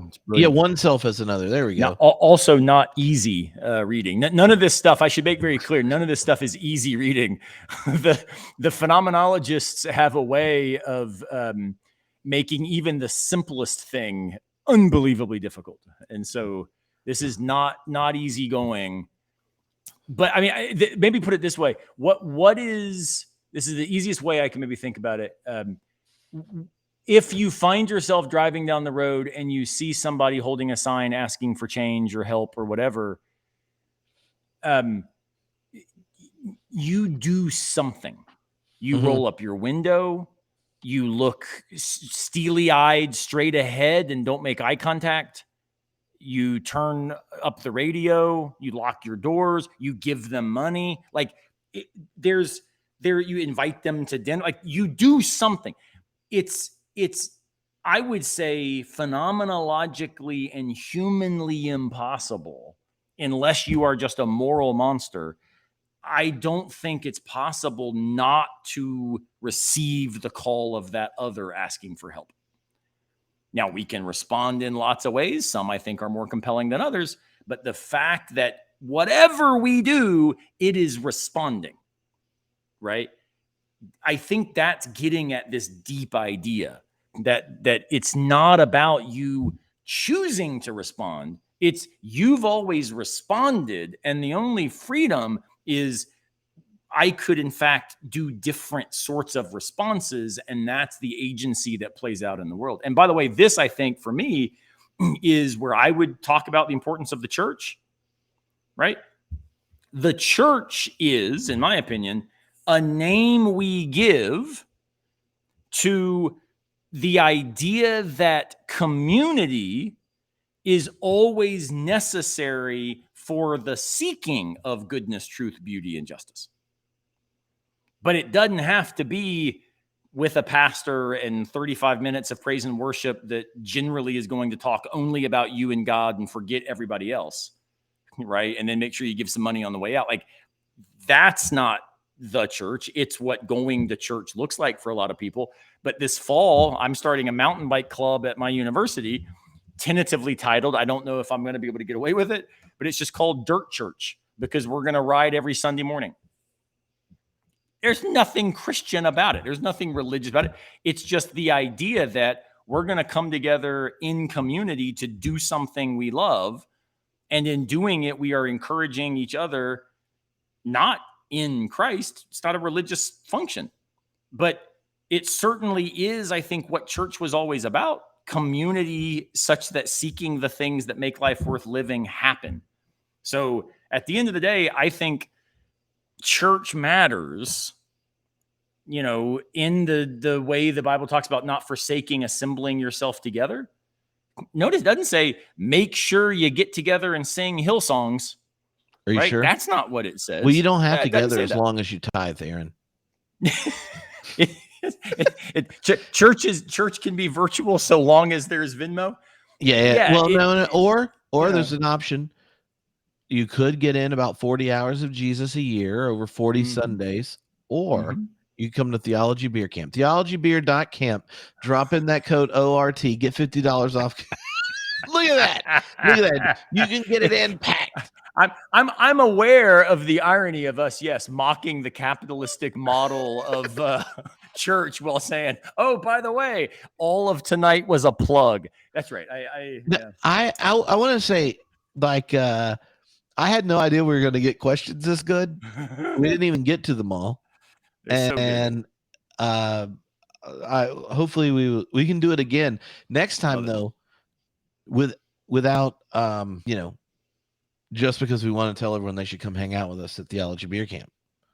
Well, they should do that anyway. It's going to be that would change the nature of the gift, If they want to wear Florida State jerseys, like, they can hang out in the parking lot with me. Well, I just want you to know, when you mentioned this song, I said to myself, there's a small group of listeners that know what's going on right now. See, this is what I love about you, Trip, is it doesn't matter if I mention DMX, Get At Me Dog, or a passing reference to my place in this world. The immediacy with which the reference lands means that our kindred spirits. See, I am because you are, Fuller.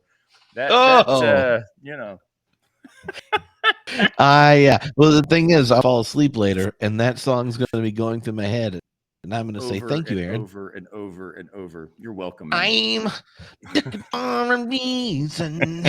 So that's the song. All right, to find. At Theology Beer Camp, that's the song I want to hear you do in karaoke night. Me do. I feel like, you know what helps you find a place in this world? A duet. A duet helps you find a place in this world. I am willing to be persuaded to do Michael W. Smith instead of Aha's Take on Me. If we'll see what happens. We'll get see. Enough cider in me, and we'll see. All right, everyone has their growing edges. There you go. And the question is, which is, like, Michael W. Smith, Place in This World, like, that has a different kind of nostalgia attached to it than Take on Me. It's true. True. Rocket Town is better, though, by the way. Yeah. Secret Ambition. I love that song too. Such a good song. The drums in that one are fantastic. Yeah. It's like the Christian version of Phil Collins drumming. Yep. It's exactly right. But there's a chance. There's a chance that Take on Me has been used at a youth retreat and repurposed where Jesus is singing it. And it's like a discipleship weekend. And they're like, take on me, take on me, let the mind be in you. So I once played drums. Not count equality. I played drums once, man. I played drums once for a church that was going to be part of a parade in downtown, like Christmas parade or something or other. And we had a flatbed truck, and I was on the drums, and we played. Like, man, you're going to love this. We played Rolling by Limp Bizkit. but changed the lyrics. You remember the song, let the glory of the Lord rise within me. Let the glory of the Lord rise among us. Right? Yes. Let it rise. Well, it's just begging for the chorus. Rise and rise and rise and rise and what? Say rise and rise and rise and rise and come on. So we actually took. How much is it begging? How much is it begging, Aaron? Like, it asked. infinite beg. We made a yep. Rise and rise and rise. And of course, they're doing all the, like actual motions and stuff to the Roland video. It was fabulous. Yes. So I'm all for repurposing, man.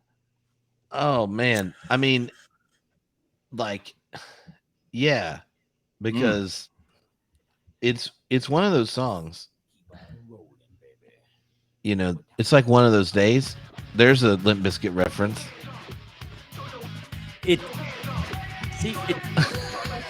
just throws me immediately back to youth group. That's all it does. Not a lot of people get thrown back to youth group with Limp Bizkit. Well, I will say this. The new Limp Bizkit album, I am not a Limp Bizkit fan, but man, their first track called Out of Style, that thing is a banger, man, a straight banger. So oh yeah, the riff on that, Wes Borland is absolutely crushing it. So it's got language warning to folks, but man, Out of Style is Limp Bizkit at their very best. Also, if you want to make your children feel real awkward, you just turn on Dad Vibes and take it real seriously. Yes.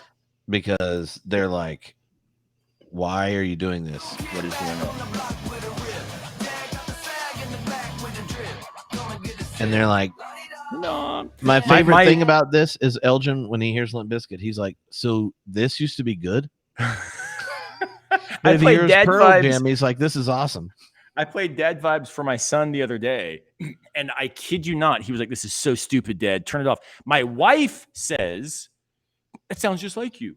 So, yeah, like for her, it was entirely appropriate middle-aged hip-hop. So, yeah. That Fred Durst came out in that outfit and stayed in character the whole time he was playing at Lollapalooza when they released the Dad Vibes single was pretty amazing. Have you seen that outfit? He has definitely... I mean, he's still a human that I have issues with, but I that is a fun category to reflect on. He is still a human I have issues with. I think though that like I think there is a version of him now that I could hang out with, and there is no version of him circa 1999 that I could. And so, we all, this is the possibility of sanctification, man. None of us are too far gone. Yeah. And not everyone expected Dad Vibes to bring him to the Lord, but it's a good track. That new album, man, it's good. Well, this has been a blast. Always. Looking forward to hanging out at beer camp. And I'll be the one in the tent in the parking lot. Yeah. Well, now that people know, they're gonna be like, get an email. Is it cool if I camp out in the parking lot with Aaron? I'm gonna be like, I don't know. I have to check the insurance policy. I don't know how this works. Be fantastic. And I admit, like, I also may still be one of the only people wearing masks indoors. And so, there's all kinds of ways that I will be probably very obvious walking around. So, well, see, the trick is if you just don't wear pants, no one notices that you have a mask on. You got to vary it, or they're like, whoa, somebody has highlighter spandex on. A full striper, man. My dean. That's yellow and black. Yeah. My dean has made clear to all of us at my university that we are not allowed to require masks in our classes, which I get all the reasons. But as a philosopher, all that does is scream to me about all the things I am allowed to require, like pants and, clothing. You wonder. Like, it's a hilarious thing. When everything gets contingent, you start realizing, man, there's still a lot of stuff that we don't like being too contingent. So, well, it's dad vibes, man. Yeah. Well, thank you. And hey, everyone my for listening, pleasure. if you made it to the end, congratulations. But honestly, everyone that submitted a question, thank you tons. And then hopefully I'll talk Aaron into getting on and spending another 2 hours talking about what we got to Super 5, fun. right? We got 5 questions. I think we actually added, let's see, we got Polly's, we got Bryan, Tyler, Polly, Becky, and Nathan. Yeah, 5. 1, 2, yep, 5. We have 5 questions. Look at that. That's not bad. At that. Yeah, that's called speedy philosophy. Yeah, man. No, we'll and seriously, to everybody who submitted questions, I think the coolest thing about hanging out with Trip is getting to think about the questions that you guys ask us, because he and I would do nothing but derail into 90s hip hop, and it would be it's all of you who keep us on task. So I appreciate it. Well, that or I'm just gonna have to set you straight about your process hate. Yeah, I can't believe it. I'm just trying to lure you in with friendship, and after I give you a few ciders, I'm gonna sneak a copy of Process and Reality in your back pocket. You're gonna wake up and go, whoa. I told you once that I was actually contracted to write a book on Whitehead and Levinas, and wrote a couple chapters and realized that I didn't like Whitehead, so I got out of the contract. I know. You see, though, you could be like, look, could I do it with my friend Trip? Oh, that would be a heck of a book. See, you're like, he likes both of them, and I will outsource all the parts I don't want to do. Show back up to be like, this part's still not good. Not good, but accurate. I would write a book with you just for the jokes, man. Like, all right, shoot. I think we need a chapter on the consequent nature, just because we have this awesome punchline that says, right, like that's the task. If we can write that book, I'm in. Well, I don't know. I mean, what is dad vibes for theology? You know, let's see. I think if both of us, for the jacket cover copy, we both dressed up like Fred Durst, and like I did it circa 99 with the red starter cap, and you do it circa 2020 with him wearing the wig and the red glass. I think that would be definitely the right cover copy. Yeah, that would be flying off the shelves at AAR, Aaron. So they're going to say like, and then, but again, we have to walk through though in full gear, right? And just only walk up to people and say, "Hey, can I see your original autograph?" And then just walk off like that. This is why I don't go to conferences much. Performance art at the Academy. Because that sounds way more fun. Well, if you were dressed up like 90s Fred Durst at AAR, I feel like, yeah. It'd be awesome. Awesome. Yeah. Dude, it's been my pleasure. Can't wait for beer camp. Looking forward to it. And everybody, hope to see you there. Please come say hello to us, introduce yourself, be part of this conversation, because it genuinely is a very, very, very silly thing unless you all show up to make it a little bit more serious. Well, there you go. Can't wait. Peace. Be good.